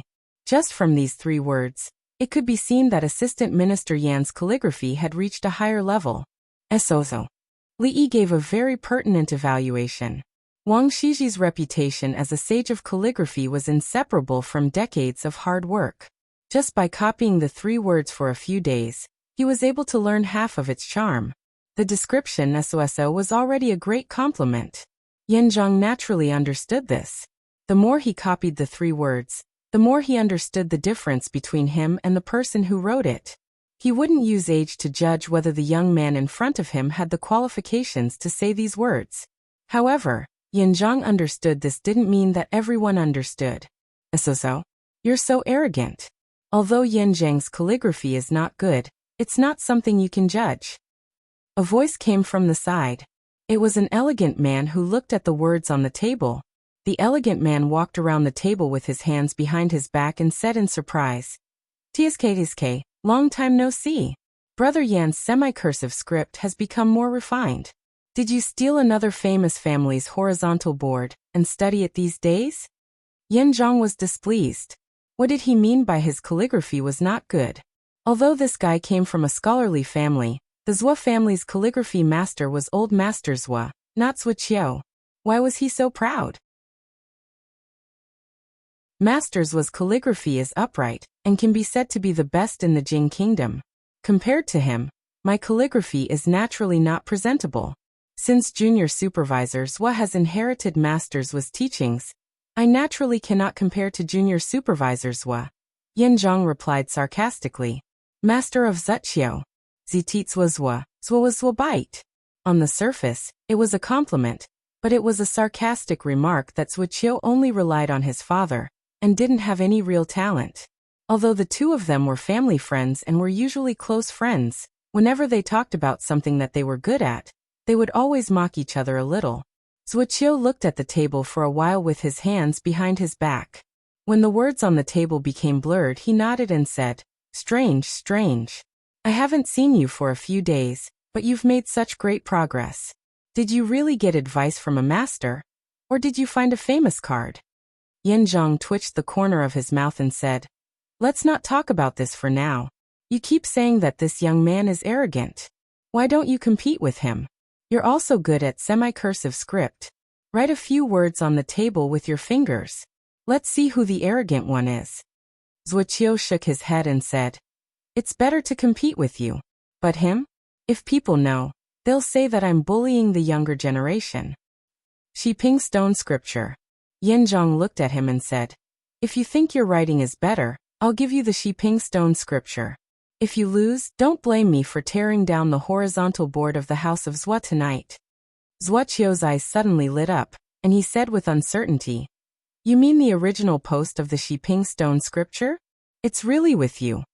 The Shiping Stone Scripture was the masterpiece of the creator of the Flying White style, Kai Yong of the Eastern Han Dynasty.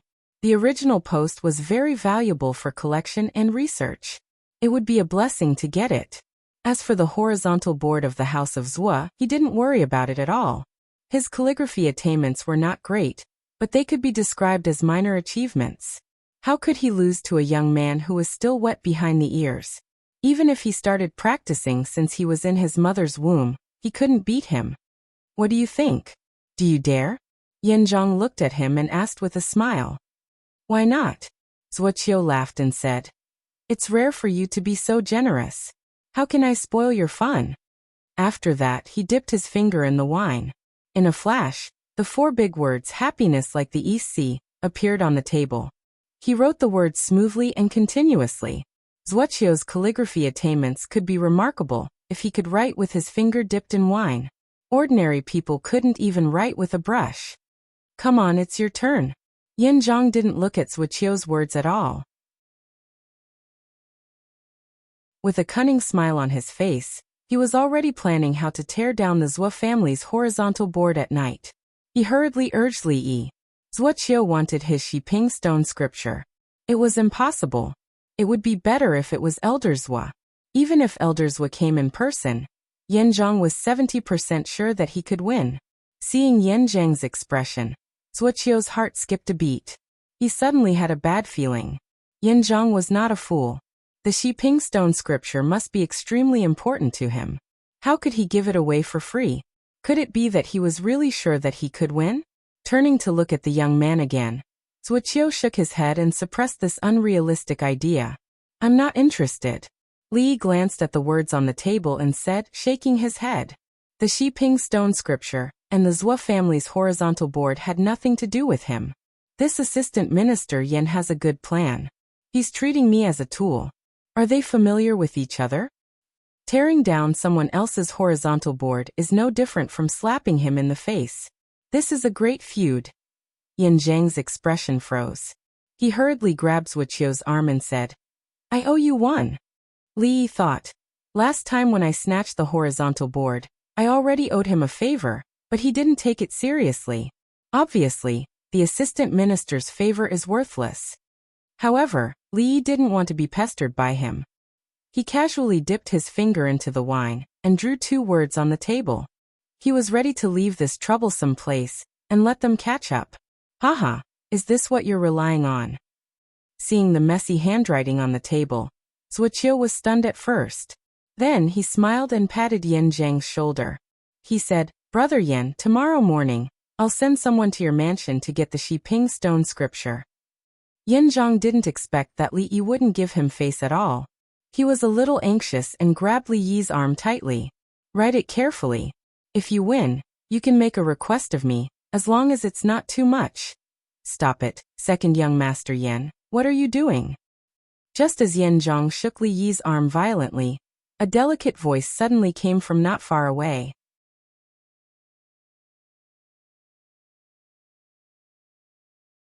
Chapter 340.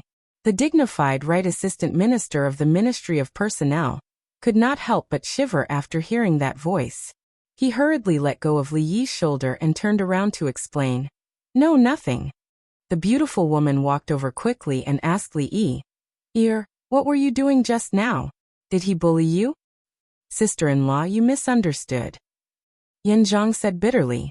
He was not afraid of his father or his eldest brother at home, but he was afraid of this tough sister-in-law. How could he dare to admit it now? No. Li Yi shook his head. He had only heard that his aunt's husband's surname was Yan, but he did not expect it to be this Yan family. The woman looked at Yan Zhang suspiciously and then said to Li Yi, in a quarter of an hour, bring Yingkai to the hall to celebrate old madam's birthday with a few juniors. Got it. Li Yi nodded as he glanced at the little fatty who was still mumbling in the corner. Seeing his sister-in-law leave, Yan Zhang heaved a sigh of relief in his heart. He turned to look at Li Yi and said, even if it's not for my sake, for the sake of sister-in-law, let that arrogant person know that there is always someone better out there. How about that? Li Yi thought for a moment. Looking at the almost dry handwriting on the table, he wet his fingertip and wrote, longevity as long as the South Mountain, next to fortune as vast as the East Sea. He wiped his hands, walked to the little fatty and said, let's go. How about it? Do you still want the accelerating peace stone scripture? Yan Zhang said proudly when he saw Wuxia staring at the handwriting on the table in a daze. Wuxia opened his mouth, but could not say that he had won no matter what. The plaque on the Zhou family's gate was important, but so was his face. He wasn't shameless enough to say that he wasn't as skilled as others. I lost. This young man. Where did you find him? Wuxia sighed and looked up at him. Under the temptation of the accelerating peace stone scripture, his normal thinking ability had been affected. After so many years of dealing with Yan Zhang, he should have known that a cunning man like Yan Zhang would not make a losing deal. He knew from the beginning that he would win, so he deliberately used the accelerating peace stone scripture to provoke him. His purpose had always been to get the plaque on the Zhou family's gate. Yan Zhang said jokingly, that's none of your business. I just want to ask you one question. Do you still mean what you said just now? Of course. Wuxia secretly cursed the old fox in his heart. Just now, he had taken advantage of his contempt for the young man. Who would have thought that an inexperienced boy could write such a beautiful semi-cursive script? The plaque on the gate of the Zhou family is right there. If you have the ability, come and get it. Wuxia left as if he was escaping after saying that. Yan Zhang carefully thought about what Wuxia said just now. What did Wuxia mean by take it if you can?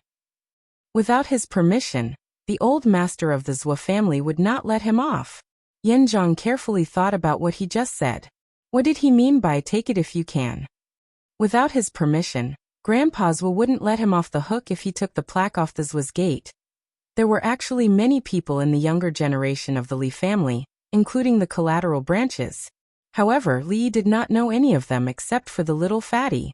Grandma, I wish you happiness as boundless as the East Sea and longevity as the pine tree in Nonchalant. This is my congratulatory gift to you. Grandma, I wish you happiness as boundless as the East Sea and longevity as the pine tree in Nonchalant. This is my congratulatory gift to you. The younger generation stood respectfully at the bottom of the hall, according to the order. They repeated the same congratulatory words over and over again. The gifts were not very expensive, so the old lady accepted them all with a smile. In return, she gave a red envelope, which might be even more expensive than the gifts from the younger generation. The little fatty was waiting anxiously. According to the order, the main branch was the last to be presented. The problem was that he might forget the poem he had just memorized. The little fatty's mother glanced at him from afar.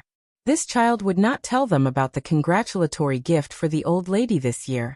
Nor did he ask them to prepare it for her. Even now, she did not know what he was going to give the old lady. The little fatty looked anxious. When it was finally his turn, He immediately ran up and said loudly, "I've composed a poem. I'd like to take this opportunity to present it to you, Grandma." The old lady was slightly stunned. Then she smiled and said, "Great, even our Inkai can compose poems. Quick, let me hear it." Everyone in the Li family, including the little fatty's parents, looked surprised. Inkai was famous for not being good at studying. He could not even recognize words. When did he learn to compose poems? The guests all had looks of interest on their faces. Previously, the juniors had only given them some mundane things. Occasionally they would see something different, and that piqued their interest. "This child, what nonsense!" Li Mingyuan frowned and said in a low voice. Ignoring the crowd, the little fatty pointed at the old lady and began to shake his head. "This woman is not human." At this point, the voice paused for a moment and a thoughtful expression appeared on his face. After that he didn't continue. "What?" Everyone's expression froze when they heard that. The guests stared at the descendant, and the Li family was dumbfounded. "Bastard, what are you talking about?" Seeing that his son's first sentence was disrespectful to the old lady, Li Mingyuan's face darkened and he strode over. The next moment, he finally thought of the next sentence. The pondering expression on the little fatty's face disappeared. He pointed at the Li family and said loudly, "All the children and grandchildren are thieves." The guests held back their laughter, and the faces of the Li family began to twitch. Li Mingyuan walked over and raised his hand high. He shouted sternly, "Shut up." A few black lines appeared on Li Yi's face. A good poem that could change according to circumstances had been recited by little fatty in such a manner. It could be said that there was no one in the past and no one in the future who could do it. He walked forward helplessly and said, "Third uncle, please wait. I've been listening to Inkai reciting a poem today. The whole poem is This Woman Is Not Human. A fairy from the 9 heavens descending to the mortal world. All the children and grandchildren are thieves, stealing the immortal peaches and longevity for their loved ones." I think he must have been too nervous just now and memorized the wrong sequence. Yes, that's it. That's it. The little fatty hid behind Li Yi and went down the slope. A fairy from the 9 heavens descending to the mortal world, stealing the immortal peaches and longevity for their loved ones. Hee, what a changing poem. Wonderful, wonderful. To be able to write such a poem, he must have some talent. The poem is plain and simple. It's not strange to say that it was written by a child. Everyone present was a high-ranking official and had received higher education. After understanding it, they looked at the little fatty and started chatting with a smile. Li Mingyuan looked at his son with a face full of doubt. He knew his son very well. It was already a miracle that he could write the 4 lines of the poem without a single mistake, let alone composing a poem. Could it be that this child had been hiding his talent all this while? The old mistress was very happy and praised the little fatty. She picked an expensive gift from the pile of congratulatory gifts and gave it to him on the spot. The little fatty hugged the gift and returned with a smile. According to the order, after the little fatty was second uncle's son, Li Yingjie, followed by Li Yi. Other than the mutation caused by the little fatty, the Li family's genes were pretty good.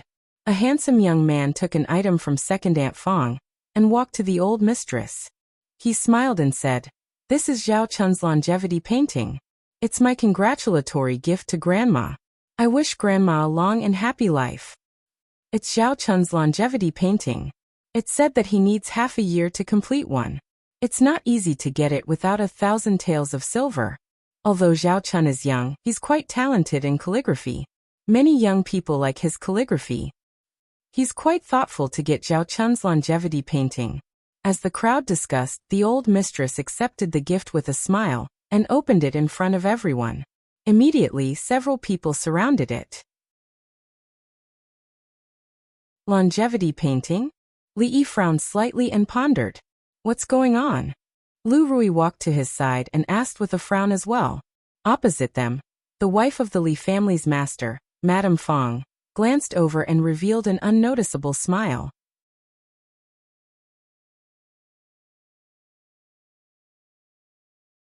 Chapter 341. Second brother, why did you get the longevity painting too? The little fatty had almost been put on the spot. After retreating, he stood obediently by his parents' side. When he saw his second brother presenting the congratulatory gift to his grandmother, he scratched his head and said with some doubt, "What's the matter? What do you mean? Who else gave the longevity painting to?" Li Mingyuan was still wondering if his son was really hiding his talent so well that even he, as his father, could not see through it. When he heard his son's soft murmur, he subconsciously asked. The little fatty scratched his head and said, "Big brother too. I saw him preparing the gift in his room 2 days ago. I think he said it was something called the longevity painting too." "Really?" the little fatty's mother asked in surprise. The biggest taboo when giving a gift was to be exactly the same as someone else's, especially when it was inferior to others. It would definitely be embarrassing in front of so many guests. It was the same longevity painting, but the famous scholar Zhao Chun's work was far superior to others. When the two of them presented their gifts one after another, everyone would naturally compare them. At that time, one of them would definitely look bad. "It's true. If you don't believe me, you can ask second aunt. She even asked me that day." The little fatty patted his chest and said, "Second sister-in-law?" The Yun matriarch raised her head and looked at Madame Fong, who was standing not far away. She immediately understood. She was purposely trying to embarrass Big Brother's child in front of so many people. However, although he despised her method of using such a method to make things difficult for her own family, it was her freedom to give whatever gift she wanted. It was not good to criticize her. "What should we do?" Lu Rui stood beside Li Yi and asked softly. "What do you mean, what should we do? He gave it to him, and I gave it to me. We'll do what we have to do," replied Li Yi. He glanced at Madame Fong. He did not expect her to be so narrow-minded. How could she do something like this? The little fatty was heartless, and it would be easy for her to get information out of him. Rui already knew what gift Li Yi was going to give to old mistress. Hearing the words of the people around him, he roughly knew that the longevity painting that was presented just now should be quite precious. If Li Yi were to present his own, it would definitely be inferior. "Why don't you give me this sword?" Lu Rui raised her hand and handed over the sword that she always carried with her. Li Yi saw a flash of reluctance in her eyes. She had been carrying this sword with her since the first time he met Mississippi Lu. She did not sell it even during the most difficult times of her life. This was indeed a rare good sword. When Li Yi first wanted to borrow it to play with, she didn't even let him touch it. "Forget it." Li Yi pushed the sword back. How much was face worth? Only Madame Fong cared about her face. Li Yi did not think that his face was more important than Mississippi Lu's beloved sword. After speaking, Lingjia walked down. Li Yi smiled at Mississippi Lu and walked up with the painting scroll. "This is..." Some of the guests were confused when they saw an unfamiliar young man walk up after Lingjia. He should be the son of the Li family's Dalong. "I heard that a few days ago, the Li family found their eldest grandson and welcomed him into the manor. It should be him." Soon, everyone's eyes were on Li Yi. Most of them were very clear about the changes that happened to the Li family 20 years ago. The eldest grandson of the Li family, who had recently returned to the family, naturally received a lot of attention. A cold smile appeared on Madame Fong's face when she saw Li Yi holding something that looked like a painting scroll. Li Yi walked to the front of old mistress and said with a smile, "Your grandson has personally created a painting called Longevity Painting. I wish grandmother a prosperous life with the sun and the moon, as well as a spring crane." The longevity painting? A look of surprise appeared on the faces of the guests. The longevity painting again? The painting that Lingjia gave was Zhao Chun's work. Many officials and nobles in the capital liked to collect paintings. The eldest grandson of the Li family also gave a longevity painting. From what he said just now, it seemed that he wrote it himself. One was worth 1,000 taels of gold, while the other was probably just a piece of waste paper. His gift was similar to the one that the little fatty gave just now. The similarity was that they didn't need to spend too much effort, and could save a lot of money. Lingjia, who had just stood at his spot, was slightly stunned. He turned around to look at his mother, and then at his brother, whom he was not very familiar with. His expression was a little dazed. Good. Old Madame Fong looked at him kindly and did not show any other expression because of the words longevity painting. She smiled and said, "Thank you. Since I have accepted the longevity painting, I will give this Knight Emingzu to you." Old Madame Fong did not open it in front of Li Yi. She handed the painting scroll to a servant girl and personally picked out a brocade box from the pile of gifts. She placed it in Li Yi's hands with a smile. All the guests, including the Li family members present, were stunned. In terms of value, the picture of 10,000 years was probably the least valuable of all the gifts tonight. However, the old madam's gift in return was the most valuable. Not to mention Li Yingjie, who had also given a picture of 10,000 years. Even the gift she gave to little Fatty just now was far from comparable. Old Madame Fong's action caused everyone to look at Li Yi in a different light. Old Madame Fong was at least half the reason why the Li family was able to survive for so many years. Under such an occasion, she naturally would not do anything unnecessary. There must be a deeper meaning behind her action. Madame Fong's face was so gloomy that it was about to drip water. She didn't think that the old madam would protect him to such an extent that she would casually give the jade bracelet that had been passed down in the family to an outsider. They were both longevity painting, but the one that her son gave was thousands of times more precious than his. Yet the effect was completely opposite. Did the old madam really think that way? In the next moment, Madame Fong's dark expression disappeared, and she immediately put on a smile. She walked up and said, "Since this is old Madame Fong's gift in return, you must put it away carefully. If I had known that nephew's gift was also longevity painting, I would have asked Yingjie to prepare something else. Speaking of which, nephew is considerate. Although Zhao Chun's longevity painting is good, he is an outsider. How can it be as precious as a family member's gift?"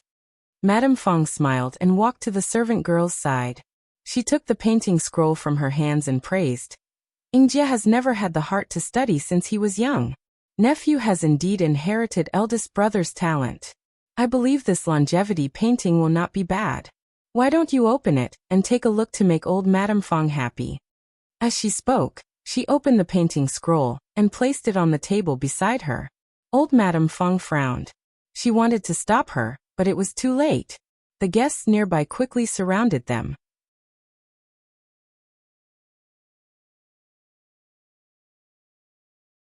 Chapter 342. "Grandma, this is too expensive. I can't accept it." The Emingzu was very valuable, not to mention that it was a gift from his sister-in-law. Li Yi quickly put the box back. He was not very interested in this kind of treasure. A pearl that emitted a faint fluorescent light was nothing.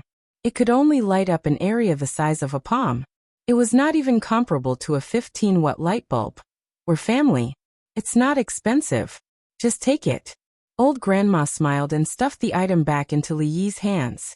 She had always felt extremely guilty towards her child who had been wandering outside for 20 years. What was a Emingzu? Could it make up for what she owed him all these years? Li Yi held the box containing the Emingzu in his hands. He did not know how to reject old Grandma's insistence. A few surprised voices came from not far away. "This 10,000 years painting does have some foundation. Interesting. Look, when these longevity characters are put together, doesn't it look like a spirit ape holding a peach? Take 2 steps back, and you'll see it more clearly. The 2 longevity paintings have their own merits. This one is not as good as Zhao Chun's in terms of foundation, but it wins in novelty. Not bad." The longevity painting, personally made by the eldest grandson of the Li family, was clearly not as mediocre as everyone had expected. It could not be compared to Chen Chun, who had already reached a high level in the art of calligraphy, but it was still above average. What was rare was that he had taken a different approach. He had used 100 longevity characters of various sizes to form the peach offering by the spirit ape, adding another layer of meaning. He had also spent a lot of effort. Madame Fong's face darkened when she did not see the scene she had expected. "Let me take a look." A figure squeezed in from the back. Seeing the person, they all made way. Every member of the Zhou family was a master of calligraphy. Old Master Zhou, who was still alive, had a superb regular script. Although Wuxia was not as famous as Old Master Zhou, he was only second to a few grandmasters, and was far from being a match for these laymen. Zuoqiu picked up the scroll and admired it as he paced around, but he did not make any comments. Actually, the 10,000 lifespan painting did not really have 10,000 longevity characters. It was just a measure to describe a large number. The most commonly seen one should be called the 100 lifespan painting.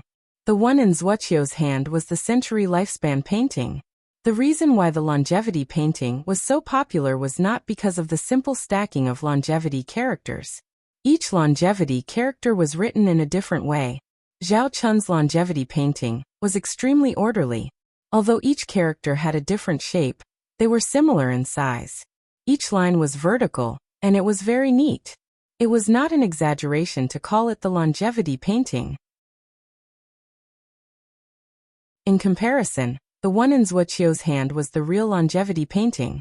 Putting aside the longevity character from afar, this was clearly a painting of a spirit ape presenting a peach. Just from this, it could be seen that the person was not only skilled in calligraphy, but also in painting. Of course, Zuoqiu did not care about the painting. His eyes were attracted by the longevity characters, big or small, straight or slanted. Although Zhao Chun was famous, Zuoqiu felt that he was still very immature. If he wanted to find faults, he could find 10,000 flaws in the 10,000 lifespan painting. However, he could not find a single mistake in the painting in front of him. It was as if it was truly flawless. Of course, flawless did not exist. The only possibility was that he was not good enough to find any mistakes. Of course, he could not find any mistakes. Wang Shiji Yan Jinqing, Ouyang Sun, Zhao Mingfu, Lu Gongquan. The 10,000 lifespan painting was a combination of the works of countless calligraphy grandmasters. Regular script, semi-cursive script, and dozens of different characters were all created by the creator at his peak. If Zuoqiu could find any flaws in it, he would have been famous all over the world. In order to obtain this painting, he had temporarily put aside the scriptures that the old monk had asked for. He had consumed all the books on calligraphy and painting in the library. Mississippi Lou had come to him several times to play fight the landlord, but in the end, she stayed in the room as a maid to grind the ink. If he could not get something decent out of it, it would be a waste of his hard work for the past 2 days. Good calligraphy, good calligraphy. Holding the painting, Zuoqiu seemed to be intoxicated by it. He slowly walked through the crowd and gradually walked away under everyone's gaze. Bah, shameless guy. How dare he covet old madam's gift? Yan Zhang was the first to react. They had known each other for many years, so he naturally knew Zuoqiu's character. His expression changed, and he hurriedly chased after him. After a while, Zuoqiu put the 10,000 lifespan painting on the table with a regretful expression. With such a painting, he did not need any ancient calligraphy anymore. What a pity, what a pity! The guests were dumbfounded. Was it necessary for him to do this for a painting? The eldest grandson of the Li family was not a famous calligrapher. Was it worth it for Zuoqiu to do this? However, seeing that the two of them were staring at the painting and were unwilling to look away, even the slowest person would understand what was going on. This painting did not seem ordinary. When Zhao Chun took out the 10,000 lifespan painting, the two of them did not even look at it. There were those who were amazed, and there were those who were doubtful. However, there were even more people who doubted the identity of the owner of the painting. The eldest grandson of the Li family said that he had personally created this painting. However, how could it be something that could attract the attention of 2 skilled calligraphers to come from a young man? The old mistress personally put away the painting of 10,000 years, the smile on her face even wider. To her, it was enough as long as she knew that this was a congratulatory gift from her grandson. As for Zuoqiu and Yan Zhang, they were surrounded by several people, and faint voices could be heard. How is this longevity painting compared to Zhao Chun's? Can't be compared? That is Zhao Chun. They are both young people. It's possible for him to surpass Zhao Chun, but young supervisor Zhua is being too humble by saying that he is far behind him. Li Yi was playing with Mississippi Lou's sword in his hand, wasting time and boredom. People in the ancient times celebrated their birthday, unlike in modern times, where they could eat after cutting a cake and saying a few words of happy birthday. After going through a few complicated formalities, the chubby boy's stomach had been growling for at least a quarter of an hour, but he still hadn't received the order to start eating. The two men, who combined were older than the old mistress, sat beside Li Yi. They had been coaxing and pestering him for a long time, and they only had one request, which was for the old mistress's 10,000 years painting. Of course, Li Yi rejected such an unreasonable request without a second thought. Writing this painting was too exhausting, and he had not finished copying the scripture that he had promised the old monk. After the old mistress's birthday banquet, he would be leaving the capital city in a few days, so how would he have the time to write for them?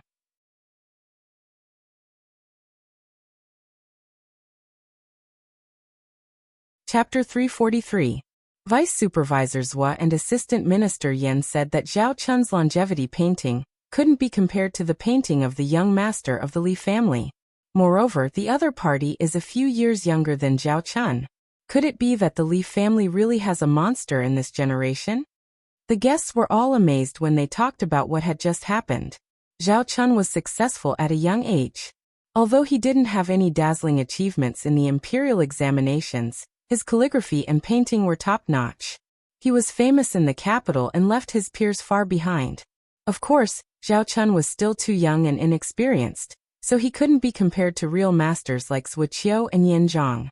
However, an even younger talent had surpassed Zhao Chun in calligraphy, and made Wuxia admit that he was not as good as him. Other than a monster, no one knew what else to describe him. It was actually a good thing for a big family to have such a monster. It would be of great help to the spread of fame and the continuation of the family. However, the situation of the Li family was different. The eldest branch had disappeared 20 years ago, and the one in power now was the second master of the Li family. If the younger generation of the Li family was as mediocre as before, the position of the head of the family would still be passed to the eldest son of the second branch even if the family declined. At such a critical moment, the eldest grandson of the Li family, who could be called a monster, had returned. The attitude of the old mistress was unclear. Who would be the next head of the family? Of course, these were not things that they should worry about. Anyone with a sharp mind would be able to tell from the gloomy expression of the matriarch's wife that there was an undercurrent beneath the calm. The Li family had already declined, and the Fong family wasn't easy to get along with. No one knew how they would settle this family matter. Li wasn't too interested in whether or not there was an undercurrent. At this moment, he was thinking about something else. He had made an agreement with the old monk that after the old woman's birthday, someone from the Cold Mountain Temple would go down the mountain to get the scriptures. Xuanzang had gone through 81 difficulties and traveled thousands of miles in order to get the scriptures. He had suffered a lot and suffered a lot. He had been put in a steamer by various ferries, and was almost steamed into a bun. Only then did he succeed. The old monk had only been delayed for a few days. It was too easy to get the scriptures. The capital was a place where anything could happen. Just as Li Yi was hesitating about how many days he should drag things out, a huge bald head appeared in his line of sight. At the same time, the surrounding guests also felt that their surroundings seemed to have brightened up. That is, Grandmaster Tan Yin. That's Grandmaster Tan Yin. Why is Master Tan Yin here? Could it be that he is also here to celebrate the old madam's birthday? The sudden appearance of a bald head in a room full of guests was very eye-catching. If this bald head was a famous monk in the capital who had received the royal family's hospitality many times, it would be difficult not to attract attention. There were countless Buddhist believers, and there were also many devout believers present. How could they not know Grandmaster Tan Yin of the Cold Mountain Temple? After receiving the servant's report, the old madam did not dare to delay, and immediately came to greet him. She first bowed respectfully and then said, "I didn't know that Grandmaster would come, and I was not able to welcome you. It is really impolite of me." At this time, Li Mingzi, the master of the Li family, could only stand aside and did not have the right to speak. The old monk had his trademark smile on his face and said, "Madam, you don't have to be so courteous. I have come specially to celebrate your birthday. I don't have anything valuable on me, so I have a small gift. A handwritten copy of the Diamond Sutra is for you." A little monk behind him immediately handed over a simple wooden box. Grandmaster Tan Yin presented it with both hands and personally handed it to the old madam. Not to mention the guests, Even the people of the Li clan were flabbergasted when they saw this scene. Grandmaster Tan Yin was a famous monk who usually meditated on Zen and Taoism. It was extremely difficult for ordinary people to meet him. Even the nobles of the royal family had to make an appointment in advance if they wanted to see him. In comparison, the small Li family was really not worth mentioning. But it was such a small Li family that Grandmaster Tan Yin came in person just to celebrate the old madam's birthday. Who dared to say that Grandmaster Tan Yin's handwritten sutra was a small gift? It was a small family. They might even treat it as a family heirloom. Grandmaster, quickly take a seat. The old madam was also shocked and surprised. She did not dare to be negligent and personally led the old monk to the main seat. The old monk insisted on only sitting next to the old madam. Li Mingyuan tactfully sat at another table. The guests couldn't help glancing over. Except for the Empress Dowager's birthday, Grandmaster Tan Yin was invited. They had never heard of him celebrating anyone's birthday. What did the Li family do? Moreover, it seemed that the Grandmaster had great kindness to the Li family. Although Buddhism never participated in secular affairs, no one would ever look down on them because of this. When the news that Grandmaster Tan Yin had personally celebrated the old madam of the Li family's birthday spread out tomorrow, it would definitely cause a stir in the capital. After Grandmaster Tan Yin took his seat, Li Mingze immediately ordered the servants behind him, "Hurry up and change all the dishes on this table to vegetarian dishes." "There's no need."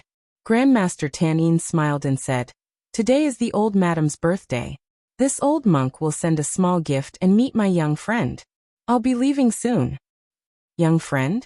Li Mingze's expression froze. Everyone at the banquet had a puzzled look on their faces. The old monk stood up and gestured for the old madam to ignore him. He walked straight in a certain direction.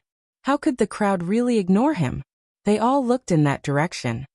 "Don't be impulsive. Now is not the time." Li hugged Mississippi Lu's sword and refused to let go.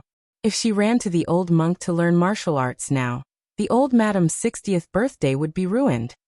"Young friend Li, this old monk came uninvited. I hope you don't blame me." Under everyone's gaze, the old monk walked over slowly and said with a smile. The young novice monk, who was following behind the old monk, looked up and saw the beautiful woman in front of him. His face suddenly turned pale, and a little panic appeared on his face. He hurriedly stood to the other side. "I haven't seen you for a long time, master. You're still as elegant as ever." Li thought about the scripture and said something carelessly. He thought to himself that this old monk was an eminent monk. Why didn't he have any calmness? Wasn't there still 2 days before the deadline to hand in the manuscript? The scripture hasn't been copied yet. There's no need to worry, master. I'll send someone to deliver it to the temple when the time comes. The old monk smiled and said, "This matter is not urgent. This old monk just feels that young friend has a deep affinity with Buddhism. If there's a chance, it would be interesting to debate with you about Buddhism. Although the Cold Mountain Temple is small, there will always be a place for you." Li didn't know how deep his affinity with Buddhism was. He only knew that if this old monk wanted to debate with him about Buddhism, with the experience of countless predecessors for thousands of years, he would definitely be able to fool the old monk until his worldview collapsed, and he started to doubt his life. He might even give up being a monk, and there would be one less eminent monk in the world. This was a great sin. No matter how many pagodas he built, it would not be enough to repay the debt. It was better not to do such a sin. Buddhism can't be debated. In terms of Buddhism, master should find other eminent monks. Li always felt that this old monk also wanted to trick him into becoming a monk. He was too bold. He dared to make Rui a living widow. Even if Rui didn't do it, Mississippi Lu would cut off his bald head and kick it like a ball. When Li and the old monk were discussing whether he had a fate with Buddhism, he didn't realize that the atmosphere around them had become a little strange. Just now, he was still curious why Master Tan Yin would personally come to Madame Dowager's birthday with his identity. Now that he saw the master and the young man talking happily, how could he not understand that the two should have known each other for a long time? Madame Dowager celebrated her birthday every year. Why didn't he come even once? It was true that he came to celebrate Madame Dowager's birthday, but his main purpose was probably that young man. Didn't he see that the master just exchanged a few words with Madame Dowager and walked straight over there? He was probably the only person in the entire capital, or even the entire Jing kingdom, who could be called a little friend by Master Tan. Who exactly was the eldest grandson of the Li family? First, he used the longevity painting to suppress Zhao Chun, and then he made Master Tan lower himself to attend his birthday. Was this really the child of the Li family, who had been living outside for 20 years? As the master of the Li family, Li Mingzi was at a loss in the face of such a situation. If he neglected Master Tan, it would be bad for the Li family's reputation. However, the master walked over on his own. Did he have to invite him back? At this moment Madame Dowager said, "Go and invite Er and the master over." Master Tan was of noble status. No matter what the master thought, as a member of the Li family, it was not good to neglect him. Looking at Li Mingzi getting up and walking over, Madame Fong lowered her head and clenched her fists tightly, gritting her teeth so hard that they were about to break. She originally wanted to borrow Zhao Chun's longevity painting to make him a joke at Madame Dowager's birthday banquet, but she did not expect that it would become a stepping stone for him to become famous. It turned out to be a clumsy move, causing more people to notice him. Monk Tanyan's appearance pushed everyone's attention to him to a new peak. If this continued, even her stubborn husband would think that he was the most suitable candidate to be the next master of the Li family. Madame Fong's face was gloomy. The current master of the Li family was her husband, and the future master of the Li family would definitely be her son. No one could take him away. Not to mention Li Minggen's son. Even if Li Minghan came back to life, he could forget about it. I appreciate Assistant Minister Li's kindness. I've already delivered the gift, so I won't stay any longer. I'll take my leave now. There's no need to send me off. The old monk left with the little monk. Under everyone's gaze, he was extremely high profile. He wasn't as quiet as when he came. "You come with me." Monk Tanin left, but Li Mingzi did not intend to let Li stay here any longer. He and Madame Dowager still had a lot of questions about Monk Tanin. "Rui, come with me." Li grabbed Miss Lu's arm and decided to take her with him. He didn't want her to keep staring at the direction of the old monk. He was afraid that once he turned around, she would chase after him with her sword and fight with the old monk for 300 rounds in the name of learning kung fu. Li Mingzi did not say anything about this. Madame Dowager liked Mississippi Lu very much. Madame Dowager would only be happy if she went with him. The little fatty looked at Li enviously. Those sitting there were all his elders. If he sat there, he could be the first to eat. Originally, he wanted to sit in the corner peacefully, but after being disturbed by the old monk, and seeing the expressions on everyone's faces, Li knew that he couldn't sit still even if he wanted to. "Little ear, what's going on between you and Master Tanin?" Sure enough, as soon as he sat down, his aunt asked with a face full of gossip. Li was depressed. This question was very unprofessional. What could happen between him and an old monk? He said helplessly, "Nothing much. Last time when I went to Cold Mountain Temple with Grandma, I happened to meet Master Tanin. We chatted for a while, but we're not very familiar. I don't know why he came to our house.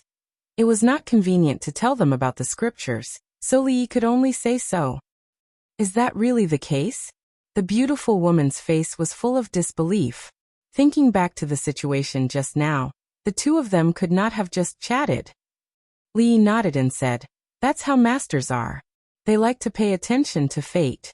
Master Tanin once said that I have fate with Buddhism. Maybe it's because of this." The beautiful woman frowned and said, "What fate with Buddhism? Big brother only has one son, so we can't cut off the line. Even Master Tanin can't do that. You should go to the temple less in the future. Your second uncle will soon transfer you to the capital, and the family has already sent someone to pick up your wife. She's already 20 years old, and she doesn't even have a child. This matter has to be settled quickly." Hearing Li Yi's words, Madame Fong's heart moved. She looked up and said, "You can't say that. To be able to have fate with Master Tanin is a blessing that can't be cultivated for several lifetimes. Nephew, you have to seize this opportunity. This is also beneficial to our Li family. Madame Fong looked like she was thinking of the Li family. In her heart, she hoped that Li Yi would stay in the temple and not come back. The Li family would not let a monk be the family head. What? Li Yi ignored Madame Fong's words.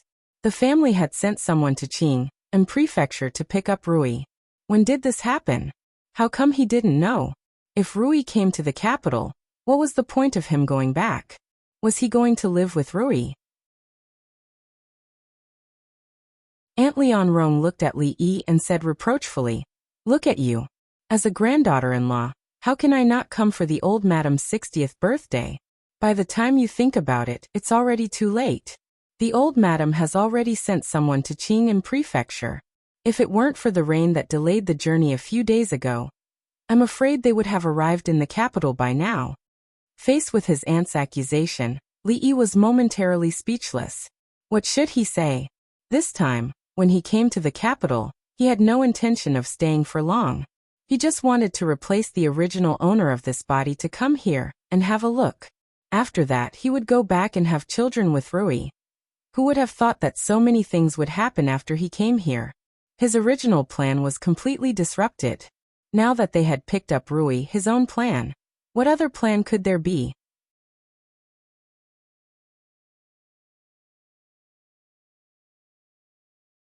Chapter 344. Master Tan Yin's Dharma is profound. Even Empress Dowager praises him.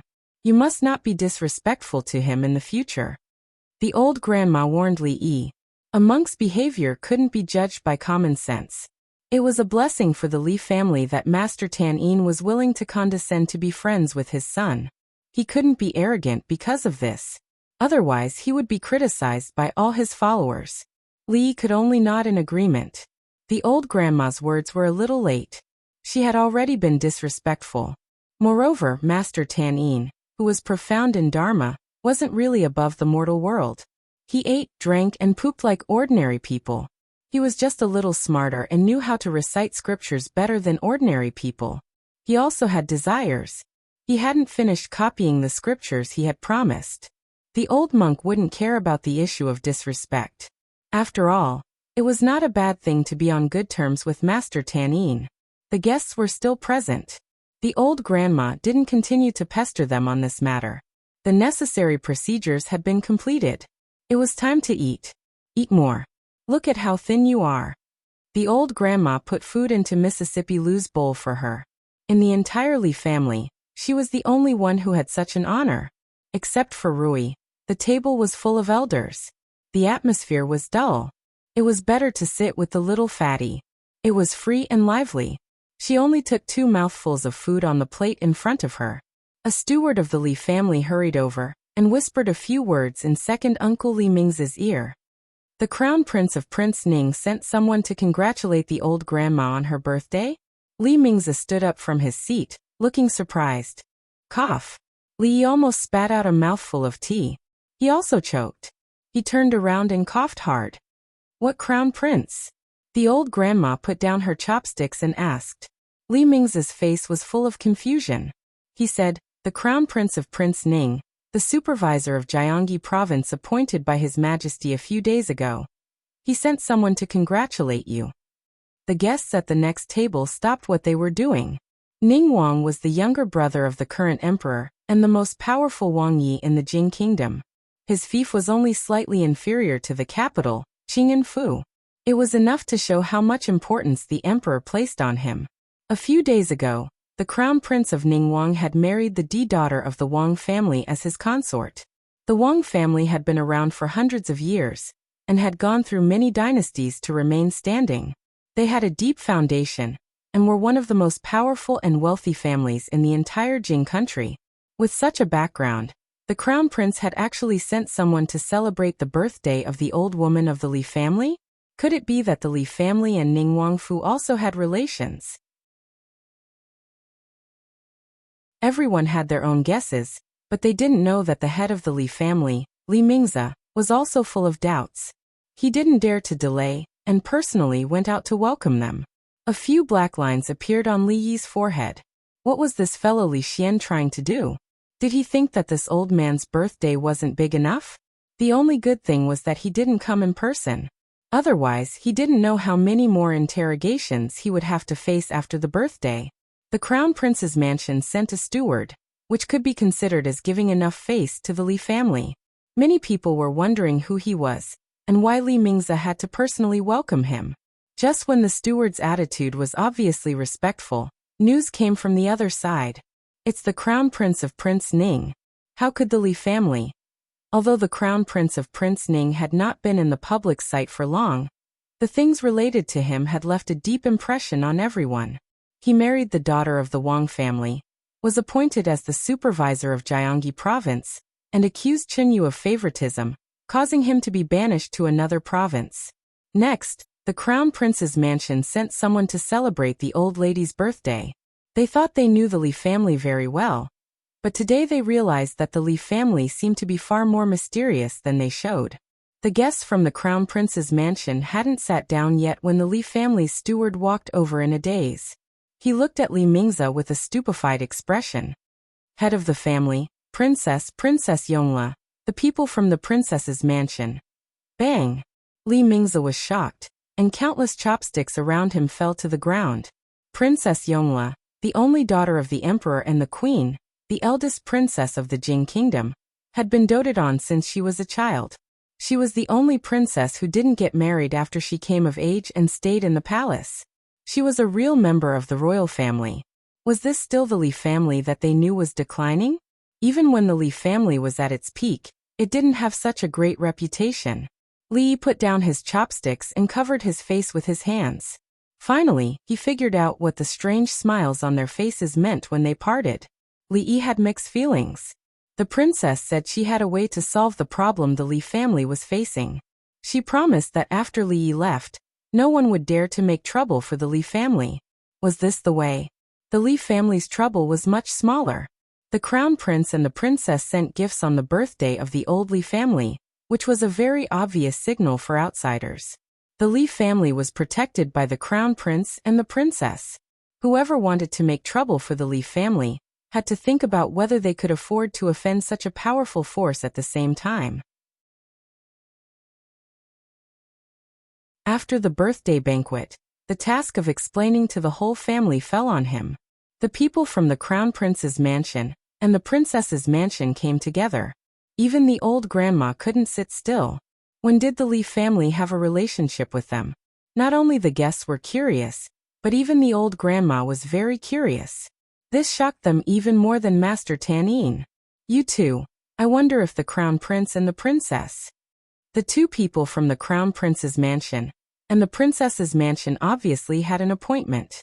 Li Mingzi looked at them, but he was interrupted by the young man from the princess's mansion before he could finish his words. We're just following orders. The two princes have told us not to disturb the old grandma's birthday banquet. Assistant Minister Li and the old grandma don't need to mind us. The confusion and surprise in Li Mingzi's heart were about to reach the peak. Master Tan, the crown prince of Prince Ning and Princess Yongle, these three people had no connection with the Li family, but they all appeared tonight. What's more, they acted in unison. They only sent gifts and told him not to mind. How could he not mind?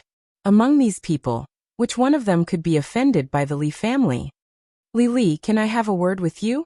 Just when Li Mingzi was at a loss, he saw the man from the princess's mansion step forward and speak to a young man behind the crowd. Li Mingzi looked back at Li, then at the two people in front of him. After a short moment of surprise, a trace of understanding suddenly appeared on his face. Second uncle, grandma, I'm leaving for a while, Li said awkwardly and walked towards a secluded corner. The steward of the crown prince's mansion and the man from the princess's mansion all followed. There are still many things we don't know about him, the old grandma murmured as she watched the three people leave. Seeing this scene, everything that happened tonight could be explained. Master Tan, the crown prince of Prince Ning, and Princess Yongle. These people clearly had no connection with the Li family. Why did they appear at her birthday banquet? She knew too little about this grandson whom she had met for the first time in 20 years.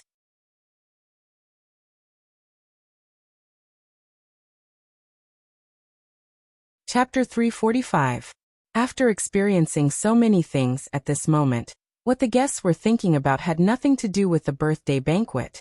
They didn't expect the Li family to be so secretive. They didn't know when they had the support of the royal family.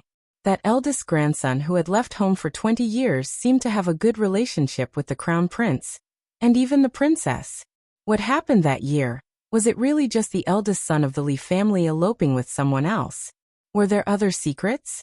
After tonight, what would the Chen family, who had a grudge against the Li family, do?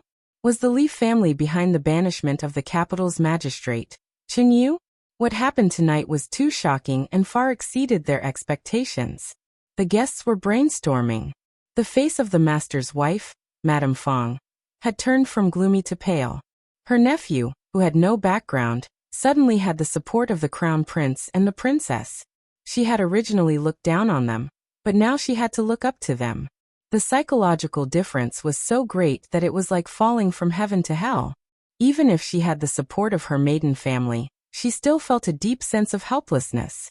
When Madame Fong was in a trance and sat on her seat with lifeless eyes, the guard of the princess's residence looked at Li Yi with a smile and asked, "The princess asked me to ask Li, is the gift from the princess's residence to Li's satisfaction?" Li Yi had to admit that although Li Xian and Mingzhu's actions would bring him some trouble, it was the most suitable method. Ever since he saw the Chen family's daughter that day, Li knew that there was no turning back for the Chen family and the Li family. He could return to Qing and prefecture and the Li family's hands would not be able to reach there. However, the Li family in the capital would have to face the House of Duke's revenge. The difference in power between the two families was too great. The Li family would not be the last one to persevere. A crown prince and a princess should be enough to make the Qin family afraid. The bigger the family, the more scruples they had. They would not offend someone they could not afford to offend just for this matter. Now that his worries had been resolved, Li looked at the man and asked, "What else did the princess say?" The man smiled and said, "The princess also said that it is impossible to fulfill all the rewards that Li wants, but a discount is still possible." Discount? Li was puzzled. "What do you mean?" "This. Her Highness didn't say." The man shook his head and said, "His Highness only said these 2 sentences. As for the rest, Li will ask His Highness next time." While he was pondering over what Mingzhu meant, there was a sudden commotion in front of him. In the next moment, most of the guests stood up. Li Yi's eyebrows twitched. "No way again?" He counted with his fingers. Other than the old monk, Li Xian, and Mingzhu, he really didn't know anyone else in the capital. Since there was such a big commotion in front of him, could it be that the Chen family came to make trouble? Unless the Chen family was crazy, the dignified state duke wouldn't do such a shameful thing. Thousands of thoughts went through Li Yi's mind. When he heard that sharp and thin voice, which was neither yin nor yang, "Where is Li Yi? Come out quickly to receive the imperial edict." His face suddenly turned pale. "It's over, everything is over. One should not be afraid of thieves stealing, but one should be afraid of thieves remembering. Being remembered by the king of a country was not a good thing." Li Yi sat down on the chair, and had the urge to let Rui take him away from this place.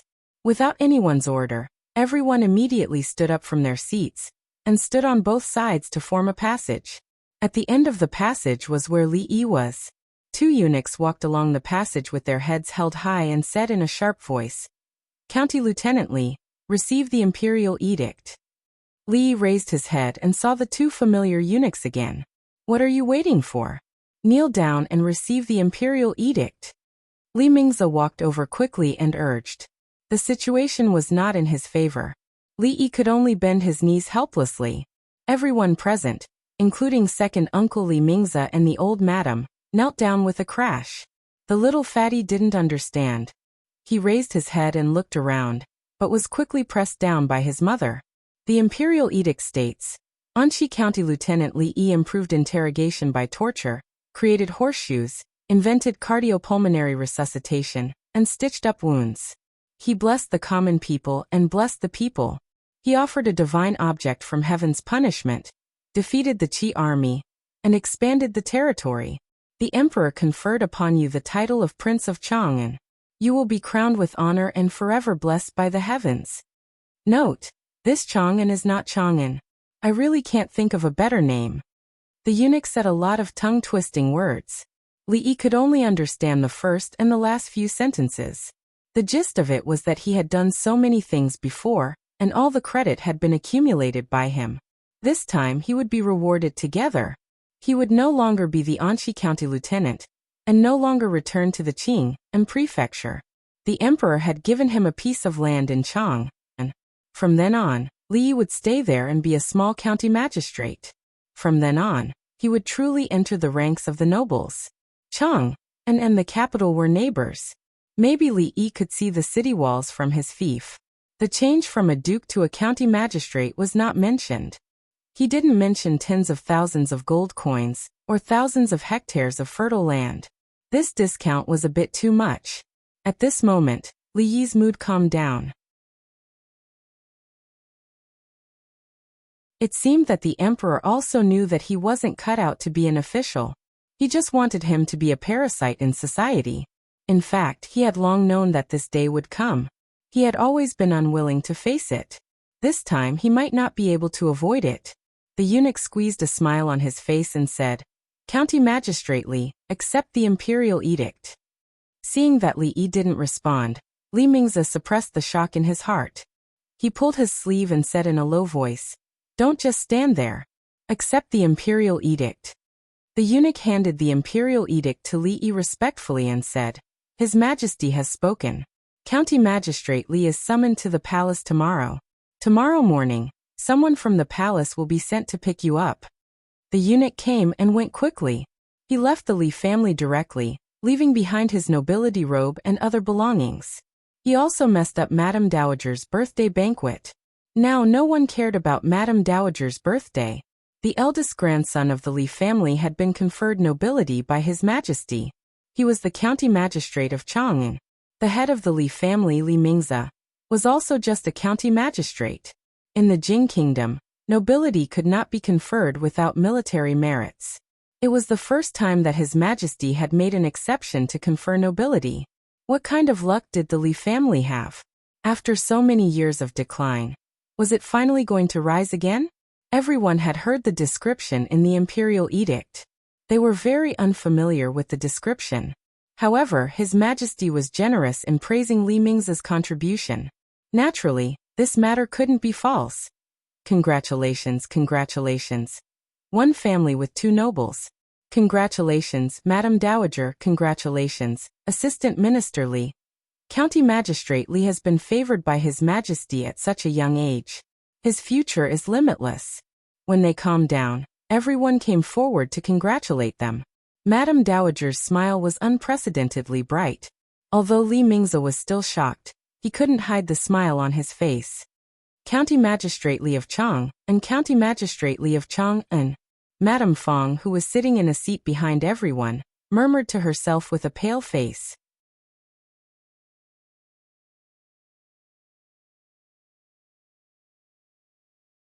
Chapter 346.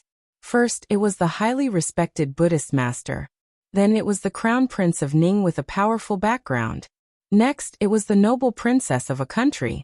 Finally, even the emperor's imperial edict arrived. The eldest grandson of the Li family, who had just been appointed as the county magistrate of Chang, and by the emperor, instantly became the center of attention. No one cared about the 60th birthday anymore. Li Yi felt guilty about this, but the old woman didn't care at all. In fact, she was even happier than before. It was as if this matter was more important than her 60th birthday. This was not surprising. After the founding of the country, although the country had been in turmoil for decades, it was generally stable. It was almost impossible to rely on military merits to earn a title of nobility. At most, they would be rewarded with land. The emperor had been on the throne for more than 10 years, and had intentionally reduced the number of titles. There were very few people who were awarded titles. It was the first time in recent years that someone was awarded the title of Viscount in Jing County. The meaning behind this was self-evident. For the sake of the continuation of the Li family, the old woman couldn't give him more. She couldn't help but feel guilty. Looking at it now, How could what the Li family could give him compare to the emperor's favor? What could be better than receiving the emperor's favor? After making such a big scene at the old woman's birthday banquet, Li was naturally drowned in all kinds of questions. Of course, this included what happened between him, the crown prince, and the princess. The imperial edict talked about all the contributions, and what exactly did they mean? Li had only briefly explained how he had met the crown prince and the princess in Qing, and Fu, and the few things he had unintentionally done. He had not expected them to be so useful to the country. As for chatting with the emperor in the garden and pulling him back from the gates of hell, for their sake, Li did not mention a word about it. Li Mingze and the others only knew that Li Yi's position as county lieutenant was personally conferred by His Majesty, but they did not delve into it. The current His Majesty cherished talents, and because of one article, many poor students were granted special permission to enter officialdom. They only thought of this as one of the many. However, with the arrival of the imperial edict, everyone finally understood how much importance the emperor placed on him. He was only a 20-year-old viscount. No one knew how far he would go in the future. The Li family was still too small for him. Li Mingze thought for a moment and looked at Li Yi. I was hesitating before whether I should leave the position of master to you in the future. Now, it seems that for the sake of the Li family, it is indeed the most suitable for you to be the master of the family. Madame Feng's expression changed when she heard this, but she only lowered her head and didn't speak. Things were different now. Even if her husband gave up the position of the Li family, head to a county magistrate who was not even 20 years old, no one in the Li family would object. Old Madame's expression did not change. She looked at Li Yi as well, obviously supporting her son's decision. At the same table, the core figures of the Li family weren't surprised by the words of the master. If a family wanted to survive and maintain its prosperity, it needed the unremitting efforts of the master of each generation. Although Li Minghan was the eldest son, he wouldn't be a good master. It could be seen from the fact that he eloped with an ordinary girl without caring about the family. If it weren't for the painstaking efforts of the current master, the Li family would have declined a long time ago, far worse than it was now. The younger generation of the Li family, including the son of the master, didn't have any outstanding figures. They didn't have the ability to lead the Li family to glory again, and they didn't even have the ability to maintain the status quo. At this time, handing the future of the Li family to Li Yi, who was favored by the emperor and had a close relationship with the royal family, was obviously the best choice. Moreover, he was the eldest grandson of the Li family. Everything was justified. Neither outsiders nor members of the Li family had the right to criticize him. Lu Rui looked at the crowd and then at Li Yi. Seeing that the atmosphere was unusually quiet, he pulled back his chopsticks. Being stared at by everyone, Li Yi suddenly smiled and said, "Second uncle, I was born in Qing and Fu and grew up in Qing and Fu. Actually, before coming to the capital, I only wanted to wait for grandmother's birthday, and then immediately return. I never thought about becoming the head of the Li family. If it weren't for the emperor's imperial edict, I would have left in 2 days at most." Madame Feng heard this and raised her head slightly. Disbelief flashed through her eyes. Li Mingze still wanted to say something, but Li Yi said again, "I am the same as my father. We are not suited to be the master. If the Li family falls into my hands, I'm afraid it will decline even faster. Second uncle is in the prime of his life. Under your management, the Li family will not decline. As for the future, that should be the matter of Yingjie and Yingkai." Li Yi wasn't being modest. He liked to live a simple life of daily necessities. With Rui and Xiao Huan, anywhere was home. He was confident that he could live such a life well. As for being the master of a large family, he had to rack his brains and sweat for the rise and fall of the family every day. He would probably die of old age in less than 2 years. What meaning was there in such a life? It was even scarier than the mutual deception in the officialdom. To be able to manage the Li family to this extent under the pressure of Duke Chen's Fu, this second uncle of his was the most suitable person to do this. For the sake of the Li family, and for his own sake, Li felt that he needed to say these words first. Madame Feng raised her head and stared dazedly at Li Yi. The shock in her eyes deepened. He had never thought about being the master of the Li family. He had never thought about taking away everything that should have belonged to him from them. If that was the case, then all the things she had done in his eyes were actually many jokes? The title of nobility, the emperor's favor, the friendship with the heir, the princess, and even great master Tanin. These things were far more important than the Li family. He could easily obtain them. It was a pity that she still deeply thought that he had designs on the Li family. After completely letting out a sigh of relief in her heart, Madame Fong lowered her head again. Her face was completely red. She wished that there was a hole in the ground to crawl into. Li Mingzi frowned slightly. Li Yi's words were very firm. Not only would he not be the master now, he would not be in the future. Heroes and talents were all mediocre. After his 100 years, the Li family's decline was already inevitable. Unless in his lifetime he could bring the Li family to another level. However, this matter was almost impossible in his hands. A viscount in name was far inferior to the county of Shi that the emperor had personally conferred. If his title of nobility could be raised again, the status of the Li family would also rise. However, the premise of all this was that he was willing to become the master of the Li family. Looking at Li Yi's smiling face and his unusually firm attitude, Li Mingzi didn't say anything more. This matter needed to be considered at length.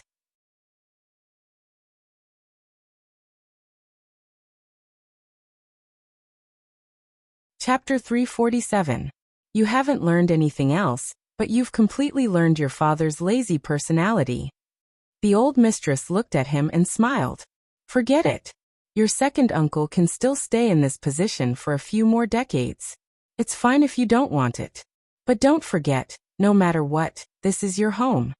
Looking at the old mistress's loving smile, Li felt warmth in his heart. Although he lacked the passionate affection for the Li family, the old mistress and the others treated him like family. He couldn't become the head of the Li family, but he wouldn't sit back and watch the Li family decline. No matter how grand a banquet was, it would come to an end. Late at night, the guests gradually dispersed. Li sat alone in the corridor, staring at the sky in a daze. Regarding all of this, he was more or less mentally prepared. Luckily Rui and Xiaohuan were almost here. As long as they were here for him, whether he was in Qing'anfu or Jing City, it didn't make much of a difference. Living a carefree life was something people yearned for. No one had ever realized it. Although it was annoying to be remembered by the princess and the emperor, it wasn't without its benefits. In the past, even if he sold candied haws or bottles of Rui nectar on the street, there would be people looking for trouble. Now that he had the title of county lieutenant or county magistrate, at least he could sell candied haws and Rui nectar with peace of mind. The only difference was that the location had changed from Qing and prefecture to the capital. Unfortunately, there was still more than half a year left on the lease for Rui Workshop. If the whole family moved here, wouldn't the money be wasted? Other than that, there was also the theater that had been opened all over Qing and prefecture. The assets that he had spent half a year building were all in Qing and prefecture. Now he had to start all over again in the capital. With the title of nobility and a large mansion, there would definitely be no lack of maids and servants. At the very least, he should hire a few guards. Li felt as if he could see money being spent like water. It wasn't easy to feed so many people with the salary given by the court. Money. It had been a long time since he had a lack of money. Are we not going back? Mississippi Lu sat on the wall, swinging her legs and looking up at the sky as well. Who said that? It's just a house in the capital. You can go back whenever you want and stay as long as you want. The magistrate was not a hostage or a criminal. His personal freedom was not restricted. As long as he didn't hide in Qing'anfu and not return to the capital, there shouldn't be any problems. After we move in, I want to pick a courtyard first. After a long time, Mississippi Lu's voice came again. No problem, you can choose first. Li stood up and walked to the wall. He raised his head and said, however, in return, shouldn't you repay me a little? For example, Mississippi Lu bent her legs and narrowed her beautiful eyes. She held the hilt of her sword and looked down at him. Like what? For example, I don't have to pay you back the 50 taels of silver I owe you. Li looked at her and said, It's 100 taels, Mississippi Lou reminded. You agree? I disagree. Then there's nothing to talk about. As usual, Mississippi Lou jumped down from the wall and threw the sword in her hand to him. Make your move. Mississippi Lou was a very principled person. As long as Li Yi could defeat her, she would never say no to Li Yi's decision. Unfortunately, they had used this method many times and Li Yi had never won even once. The next morning, a servant from the Li family came to inform him that someone from the palace had arrived. Yesterday, the eunuch who delivered the imperial edict said that he had to enter the palace this morning, but he didn't expect it to be this early. Li Yi put on the nobility robe with sleepy eyes. It fit him perfectly and looked better than the county officer's robe. The material seemed to be more exquisite as well. He left the Li family surrounded by the old mistress and the others. Until now, Li Yi knew nothing other than that he had been given the title of a county officer, and that his fief was not far from the capital, in Chang'an district. He had slept late last night after fighting with Mississippi Lou, so he was woken up early in the morning. He sat in the palanquin drowsily. The old emperor was quite considerate, and had laid out a comfortable bed in the palanquin. The only problem was that the space was a little small, and he had to curl up his legs to lie down. But at least there was a place to sleep. Not long after, Li Yi went back to sleep. The palanquin rocked rhythmically and comfortably. The swaying of the sedan chair was rhythmic and comfortable. In a daze, Li Yi only remembered that after he entered the palace, the old emperor had entrusted him with an important task and rewarded him with a lot of things. The silver was piled up like a mountain, and he was rewarded with 10 beautiful maids. In his excitement, Li Yi did his best to assist the emperor in governing the Jing kingdom, eliminating internal and external troubles, and quelling rebellions. He single-handedly facilitated the Jing kingdom to go through 2 industrial revolutions. The strength of the country was unprecedentedly strong, and its prestige subdued the 4 barbarians, allowing the Jing kingdom to complete an unprecedented unification. Later, before Emperor Jing died, he was conferred the title of prince with a different surname. There seemed to be something wrong. He was second only to the emperor and above tens of thousands of people. And then he woke up. He impatiently slapped away the eunuch's hand that was shaking his shoulder, wiped off his saliva, and walked out of the palanquin. He immediately felt refreshed and had a good sleep. County Magistrate Li, we're here. The eunuch's smile was very kind. Li Yi looked around and found that he was in a rather spacious courtyard. There was a row of rooms opposite him, and people were coming in and out frequently. No matter how he looked at it, it didn't look like the place where the emperor lived. Where is this? Li Yi looked back at the eunuch and asked, did he come to the wrong place? Food Distribution Bureau, the eunuch replied. Food Distribution Bureau? Li Yi looked at the clothes of the people coming in and out, and immediately understood that this should be a place similar to the imperial kitchen. The smell coming out of the room was quite fragrant. Not bad, the old emperor actually knew how to be humane. He knew that Li Yi hadn't had breakfast, and specially asked someone to bring him to the imperial kitchen to fill his stomach. In an instant, the emperor's good impression in Li Yi's heart went up a level. Well, what kind of breakfast do you provide here? Li Yi asked a random servant. It was not easy to come to the imperial palace. The imperial chefs in the imperial palace should be almost the world's top chefs. The food they made would definitely taste good. He wanted to take this opportunity to have a good look. He just didn't know if he could take it away and let Rui and the little fatty try it when he got back. The servant who was stopped by Li Yi looked dull and didn't know how to answer. He also didn't dare to speak carelessly because he couldn't afford to offend a person wearing such clothes.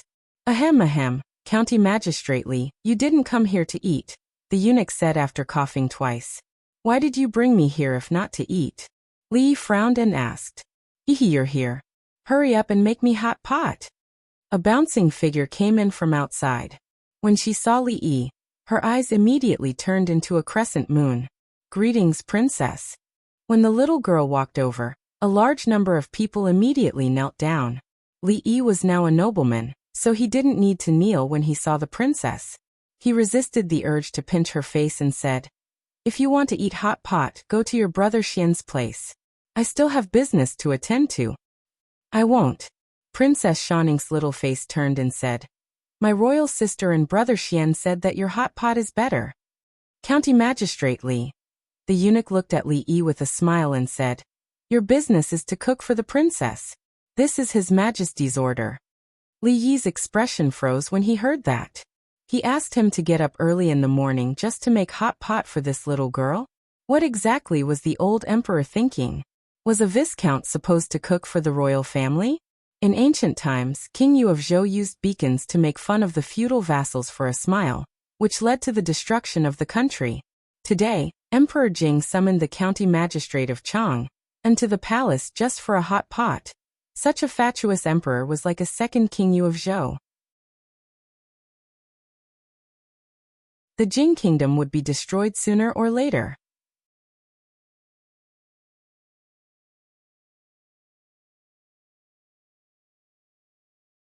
Chapter 348. I'm going to listen to the teacher's lecture. I'll be back in 2 hours. Don't be lazy. I want the hot pot to be ready when I come back. After Princess Shanning finished speaking, she ran out in a hurry. Several eunuchs and palace maids chased after her with pale faces. Li Yi sat on a stone bench in the courtyard with a gloomy expression on his face. Anyone who was disturbed from a good dream would not be in a good mood to come here early in the morning just to cook. The eunuch reminded him, "County Magistrate Li, this is the order of His Majesty. You can't neglect the princess." All right. I got it. You can go and do your own things." Li Yi waved his hand impatiently and said. It was still early. He had 2 hours to find a place to catch up on sleep. As for cooking, he could do it in an hour. "It's my duty to follow County Magistrate Li," the eunuch said with a smile. The eunuch's voice was sharp and thin. It was neither a man nor a woman. It was quite uncomfortable to listen to it. His smile was gloomy. No wonder most of the eunuchs in literary works were not good people. With such good qualities, it would be a pity if he did not become a bad person. "Then take me out for a walk." Li Yi did not plan to catch up on sleep. He had fallen asleep in the sedan and did not have the chance to see what the palace looked like. If he did not take a day trip to the palace, he would feel sorry for waking up so early. The eunuch said with a fake smile, "I'm sorry, County Magistrate Li. You can't go anywhere except here." The palace was not a vegetable market where anyone could stroll around. Without an identity card, he would be caught by the guards within 2 steps. Well, he was disturbed from a good dream. Now he had no freedom and his stomach was empty. Perhaps the old emperor did not think of feeding him. His impression in Li Yi's heart suddenly became negative. He got up from the stone bench and strode into a room with a fragrant smell. The eunuch did not follow him in. He knew that the county magistrate was already very dissatisfied with him. He did not dare to get into trouble again. He had been in the palace for more than a decade, but this was the first time he had seen His Majesty order a viscount around as a cook. Thunder, rain, and dew were all grace from the heavens. Why didn't His Majesty find someone else, but chose this newly appointed county magistrate? This wasn't a punishment, but a grace. Li Yi didn't think that being a cook for others was a grace. He was willing to cook for his own family. If being forced to cook was considered a grace, then who would want such a lousy grace? Finding something to fill his stomach was what he should be doing right now. On the table in the middle of the room, there were many bowls and plates, and the rich aroma was coming from there. "Sir, you can't touch the things here. You can't touch them." Just as Li Yi was about to open one to take a look, a chubby man ran over and said while huffing and puffing, "Who are you?" Li Yi glanced at him and asked. "Lord Ju, this lowly official is still in charge of the food bureau." The man smiled apologetically. The head chef of the food bureau was also the head chef of the royal restaurant. No wonder he was so fat. It seemed that he had made a lot of money over the years. "Lord Ju, you can't touch this. This is the osmanthus cake that Consort Yin wants." Speaking of osmanthus cake, Li Yi felt his mouth salivate. It had been a long time since he had eaten the osmanthus cake that Ruoqing made. He missed it very much. Seeing this, Lord Ju's hand reached down. The head chef's heart couldn't help but jump. He said, "Lord Ju, you can't touch it. You can't touch this either. This is for Consort Yin, and will be sent over immediately." The head chef's face was covered in a cold sweat. If he delayed Consort Yan's time, he wouldn't be able to withstand being chopped off even if he had 10 heads. Consort Yan couldn't be offended, and neither could Consort Yan. Li Yi was annoyed. He looked at the head chef and asked, "What do you have here that Consort Yan doesn't want? Quickly bring it over for me." The head chef smiled bitterly and said, "No. The food bureau was in charge of the meals in the palace. Only those consorts, princesses and princes could enjoy this privilege. He was only a head chef. Without His Majesty's edict, how could he dare to let people eat here?" The higher-ups only said that Princess Shanning's meals were taken over by someone else. They were allowed to do as they pleased here, but no one told them how. He was only a small head chef. He couldn't afford to offend either side. How could he live like this? Seeing that this Lord Ju was reaching for the next one, the head chef hurriedly said, "This is Princess Yongla's soup. Lord Ju, you mustn't." Princess Yongla's? Li Yi was startled. He finally met someone he could afford to offend. He straightforwardly opened the lid and used a spoon to taste it. He nodded in satisfaction and said, "The taste isn't bad. I'll take this. You can make another portion for the princess." Plop. The head chef's legs softened and he fell to the ground. This kind of soup would take at least 4 hours. How could he make it in time to make it now? Seeing that the head chef was frightened, Li Yi comforted him. "Don't worry. I'll talk to Her Highness. It's none of your business." As expected of an imperial chef, his skill in cooking soup was probably on par with Li Yi's. Li Yi was hungry to begin with. Soon a small bowl of soup was down his stomach. "Head Chef Han, is the princess's white fungus and lotus seed soup ready?" A clear voice sounded. A maid dressed in palace attire walked in from outside. "Yes." Li Yi wiped his mouth and replied. He pointed to the soup that was still more than half left. "You." The maid saw a small bowl and spoon with traces left. She suddenly widened her eyes and said angrily, "How dare you?" The little maid gritted her teeth so hard that they were about to break. Her Highness had the habit of drinking a bowl of white fungus and lotus seed soup after practice every morning. This guy who came out of nowhere was really bold. He even dared to steal the princess's soup. "It's just a bowl of soup. Do you have to do that? Your princess used to freeload from me many times. Just take it as returning the favor of that bowl of egg fried rice." Li Yi said indifferently. When they were in Qing and Prefecture, a prince, a princess, and 2 members of the royal family, they had always been frequent customers of Rui Lane. Not only did they not care about the business, but they were always treated with good wine and delicious food. They would wipe their mouths and leave after eating. Her Highness was not so stingy as to drink a bowl of lotus seed soup from her. You wait for me." The maid glared at Li Yi fiercely and left angrily. The head chef got up from the ground, patted the dust off his body, and was ready to do his own business. He could see that this was a matter between this lord and Her Highness. As a small head chef, it was better for him not to intervene. Ignoring the little maid who ran out, Li Yi picked up the spoon and filled a bowl for himself. Although the white fungus and lotus seed soup was delicious, the bowl in the palace was too small. After one bowl, it couldn't even fill the bottom.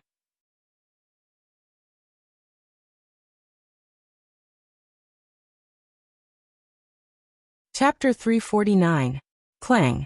Gold and iron collided with each other, and sparks flew everywhere. The gray-haired old woman retreated a few steps. After stabilizing her body, she looked at the figure in front of her and said with a smile, "I'm getting old. It seems that I can no longer accompany the princess in the future." Emingzu sheathed her sword and shook her head. "Nanny, you don't have to go easy on me."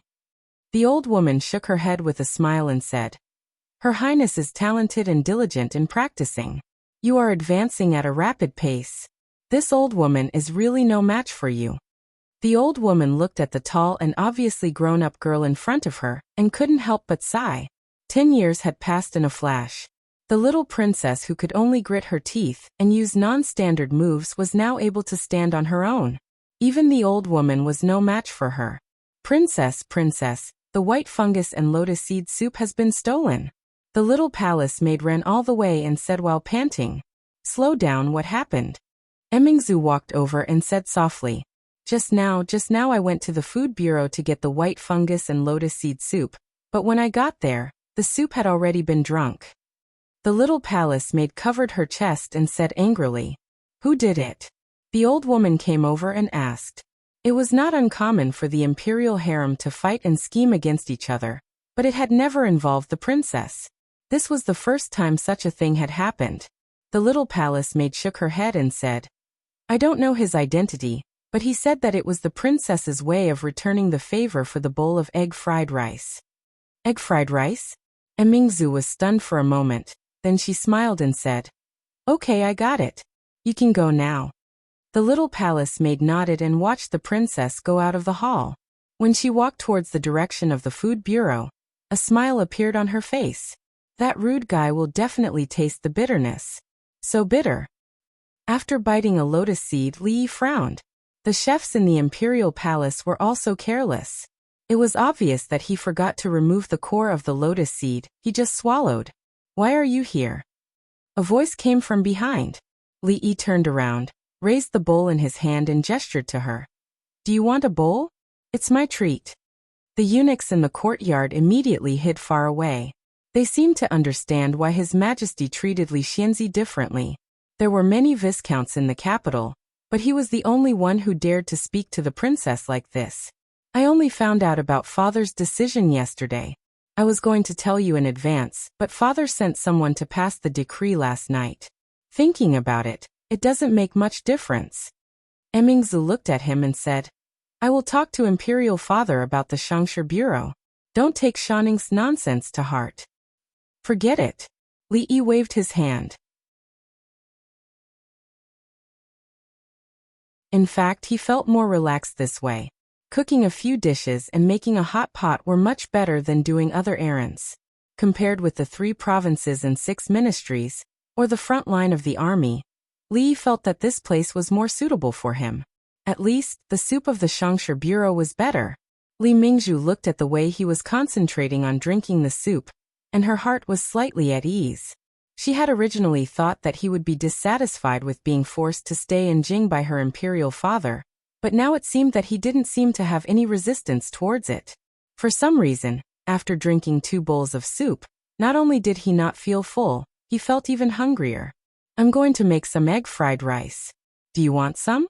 Li got up and patted his butt. He looked at Emingzu and asked. Her Highness nodded and expressed her approval of Li Yi's proposal. She hadn't eaten egg fried rice for a long time. The steward of the food bureau watched in amazement as this lord used white rice and eggs to quickly make 2 plates of fragrant food. He was eating with Her Royal Highness outside and began to worry about his position as the steward of the food bureau. It's a pity that there's no wine. Eating the egg fried rice, Her Highness looked a little regretful.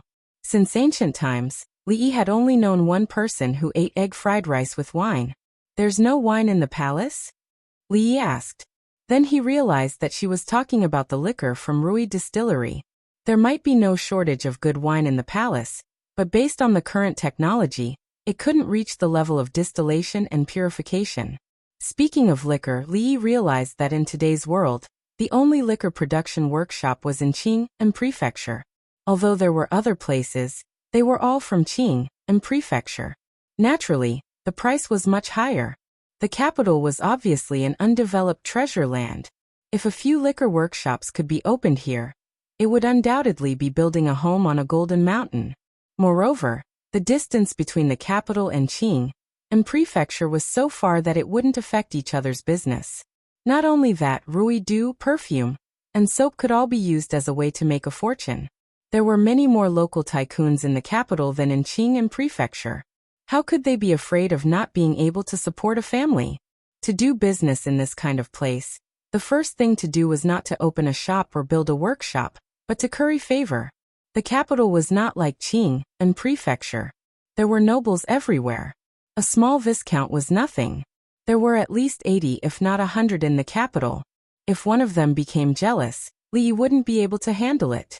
Li Yi looked at his thighs, looked at Her Highness and said, "How about we partner up to do the liquor business in the capital?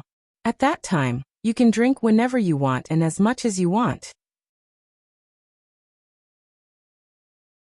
Regarding Li Yi's proposal, Her Highness didn't think for long before agreeing. First, it was because she did like that kind of liquor, but it could only be bought in Qing and Prefecture. It was very rare in the capital. Second, she also knew that this business was very profitable. Even she couldn't ignore it. However, the capital was deep. It was impossible for Li Yi to make it big on his own. If he could establish a relationship with the royal family, he could avoid this worry. Whether it was for business or personal reasons, she couldn't refuse this favor. What do you need? Just tell me. Having eaten and drunk her fill, Her Highness lightly left these words before leaving. Li Yi liked her straightforward attitude. She didn't say anything unnecessary. She didn't even talk about the distribution of profits. She was definitely someone he could trust in for a long-term partnership. As for the specifics of the partnership, it wasn't urgent. He would wait until Rui and Xiaohuan arrived, and they had completely settled down. Speaking of which, the emperor had only given him a noble's robe and a token to prove his identity.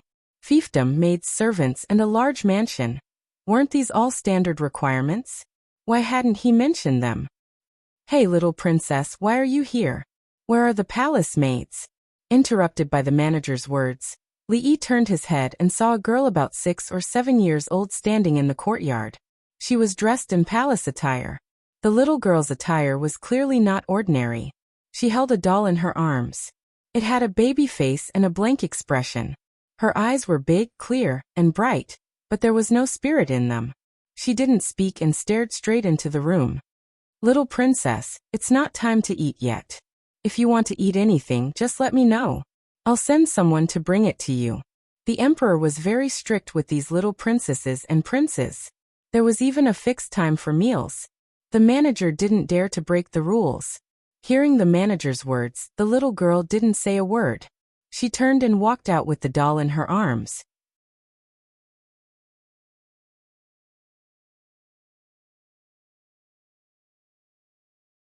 Chapter 350. Li Yi pointed at the little girl's back and turned to look at the steward of the food bureau. Which princess is this? He only knew 2 of the old emperor's princesses, the beautiful constable Princess Yongle and the arrogant Princess Shaning. He didn't know any of the princes. The little girl who looked a little silly just now was actually a princess? Lord Ju, that is Princess Yongning. The steward immediately replied. Li Yi realized that there was a huge gap between princesses. For example, Shouyang, the Tsundra Lolita, might be the most pampered type. In order to satisfy her desire to eat hot pot, the old emperor did not hesitate to let a viscount enter the palace to be the chef. As for the lonely Princess Yongning, she might be the least pampered type. Li Yi turned his head and saw the corner of a robe peeking out from the stone steps at the entrance. Li Yi walked out slowly and saw the little girl sitting by the stone steps, hugging the doll in her arms. She was motionless and looked ahead with a blank expression. Coo! A strange noise was suddenly heard. Li Yi lowered his head to look at her, then walked back to the food station. When he came out again, he was holding a small bowl of egg fried rice that was still steaming hot. As if she smelled the fragrance, the little girl turned her head and looked straight at Li Yi. For the first time, there was a glimmer of light in her bright eyes. Eat. This was the first time Li Yi saw an hungry princess. He squatted down and passed the bowl to her. The little girl instinctively dodged his action. Seeing that he didn't seem to have any ill intentions, she put the doll aside after a long time. She reached out to take the bowl and took small bites. Li Yi sat beside the little girl. The steward walked out and was about to say something when he was glared at by Li Yi. Just like that, one big and one small sat on the porch. One ate quietly while the other stared ahead in a daze. Hey, is my hot pot ready? A crisp voice pulled Li Yi back from his dazed state, and its Tsundra little face appeared in front of him. Hot pot. Li Yi was confused. What hot pot? The Lolita's face turned from red to green. The taste of the hot pot depended on the base. There was no Haidaleo in this world. Fortunately, it was easy to make a homemade hot pot base and didn't require much effort. The palace was a palace after all. Tender green vegetables weren't rare here. The variety of dishes wasn't something the prince's residence could compare to. Shouyang Princess followed Li Yi like a shadow, asking him questions from time to time. It looked like she wanted to secretly learn from him. It was very noisy outside. The arrogant Lolita did not come alone. The princes and princesses were all attracted by the hot pot she mentioned. After the morning class, they followed behind her and swarmed over. A large group of eunuchs and palace maids guarded them. It seemed that His Majesty the Emperor was quite energetic when he was young, Li thought to himself. He glanced outside and could not help but frown. At the door, a few princes and princesses surrounded the little girl and pushed her. The little girl didn't resist and just stood there in a daze, letting them bully her. Can you teach me how to make hot pot? That way, I can make delicious food for father and mother. Princess Shining dipped her chopsticks in the hot pot and tasted it. She nodded in satisfaction and looked at Li Yi. Li Yi pointed outside and said, "If you can stop them from bullying Yongning, I'll teach you." Princess Shining was stunned for a moment. She didn't even hesitate and walked out with large strides. Among the group of princes and princesses, the proud Lolita was obviously the big sister. After a while, she came back from outside. Li Yi glanced at them and saw that the group had already dispersed. The little girl, who was a little demented, was led out by two palace maids. "Is that little girl really a princess?" Li Yi asked while he was busy cooking. "Yes." Princess Shining immediately replied. Between princesses, one couldn't be compared. Shining and Yongning were different by a word. One was the Emingzu in the palm of the old emperor, while the other could only be bullied by many princes and princesses. Thinking of the little girl's behavior just now, Li asked again, "Does she not know how to speak?" "No." Princess Shining shook her head and said, "Yongning used to know how to speak, but she fell seriously ill a year ago. The imperial doctors almost couldn't save her. I don't know what happened later, but she recovered. Since then, I haven't seen her speak much. Yongning's mother passed away early. She never played with us. My brothers and sisters don't like her." Princess Shining was very willing to talk to people who were willing to cook for her. "You don't like her either?" Li Yi put the onion and ginger slices into the pot and asked casually. The proud Lolita was silent for a while and said, "Father said that a family should help each other. Yongning is also my sister. It's not that I don't like her, but she never talks to me. I can't do anything about it." Li Yi looked at Princess Shining with slight surprise. A 10-year-old girl could say something like this. It meant that the old emperor had educated her well. Although this little girl was a little proud, she wasn't bad at heart. It wasn't easy for a princess to grow up in the palace. The imperial court of the Li family continued the glory of the former Tang dynasty. The princesses of that era were extravagant and lascivious. They bullied the kind-hearted, raised handsome men, and even caused chaos in the palace. Even revolts were not uncommon. Perhaps the imperial family of the Jing kingdom had learned their lesson and paid attention to the quality education of the imperial family's children. The arrogant little Lolita was even more so a pure white lotus that had emerged from the mud. She was born into the royal family, so it was normal not to be arrogant. Li Yi's curiosity about Princess Yongning ended there. She lost her mother at a young age and suffered from a serious illness. It was normal for her to be autistic in a place like the palace where there wasn't much human touch. Li Yi had a friend with autism in his previous life. When he was in elementary school, she was a weak girl who never communicated with others. She just sat in her seat and stared blankly. As her deskmate, it took Li Yi half a semester to walk into her heart and become her only friend. She was his first friend of the opposite sex. Although she was transferred to another school by her parents in the second semester, Li Yi had a deep impression of her. That little girl who ate egg fried rice without saying a word with a wooden expression easily evoked some of the precious memories buried deep in his heart. The beginning of spring had passed, and the weather was getting warmer. However, it was still a little chilly. Eating hot pot in such weather was a good choice. Hot pot was a very magical thing. In the future, not only was it popular in China, but it was also very popular in Japan, Europe, and America. From ancient to modern, Chinese to foreign, as long as one ate it once, it was not easy to get rid of it. It was very obvious that eating this would cause one to become addicted. The princes and princesses huddled around the stove and made a big fuss. Even though they were scalded, they still kept stuffing the food into their mouths. The officials of the Foodstuff Bureau looked at each other in dismay. When had the food from the Foodstuff Bureau been so loved by these ancestors? You're tuning in to the Lime's Wuxia Whispers YouTube channel. We're so grateful for your support, and don't forget to subscribe to join us on this incredible journey through captivating stories. Your generosity through donations truly makes a world of difference, as it's the primary source of revenue that allows me to expand and enhance this channel for you. Thank you from the bottom of my heart for being a part of this adventure.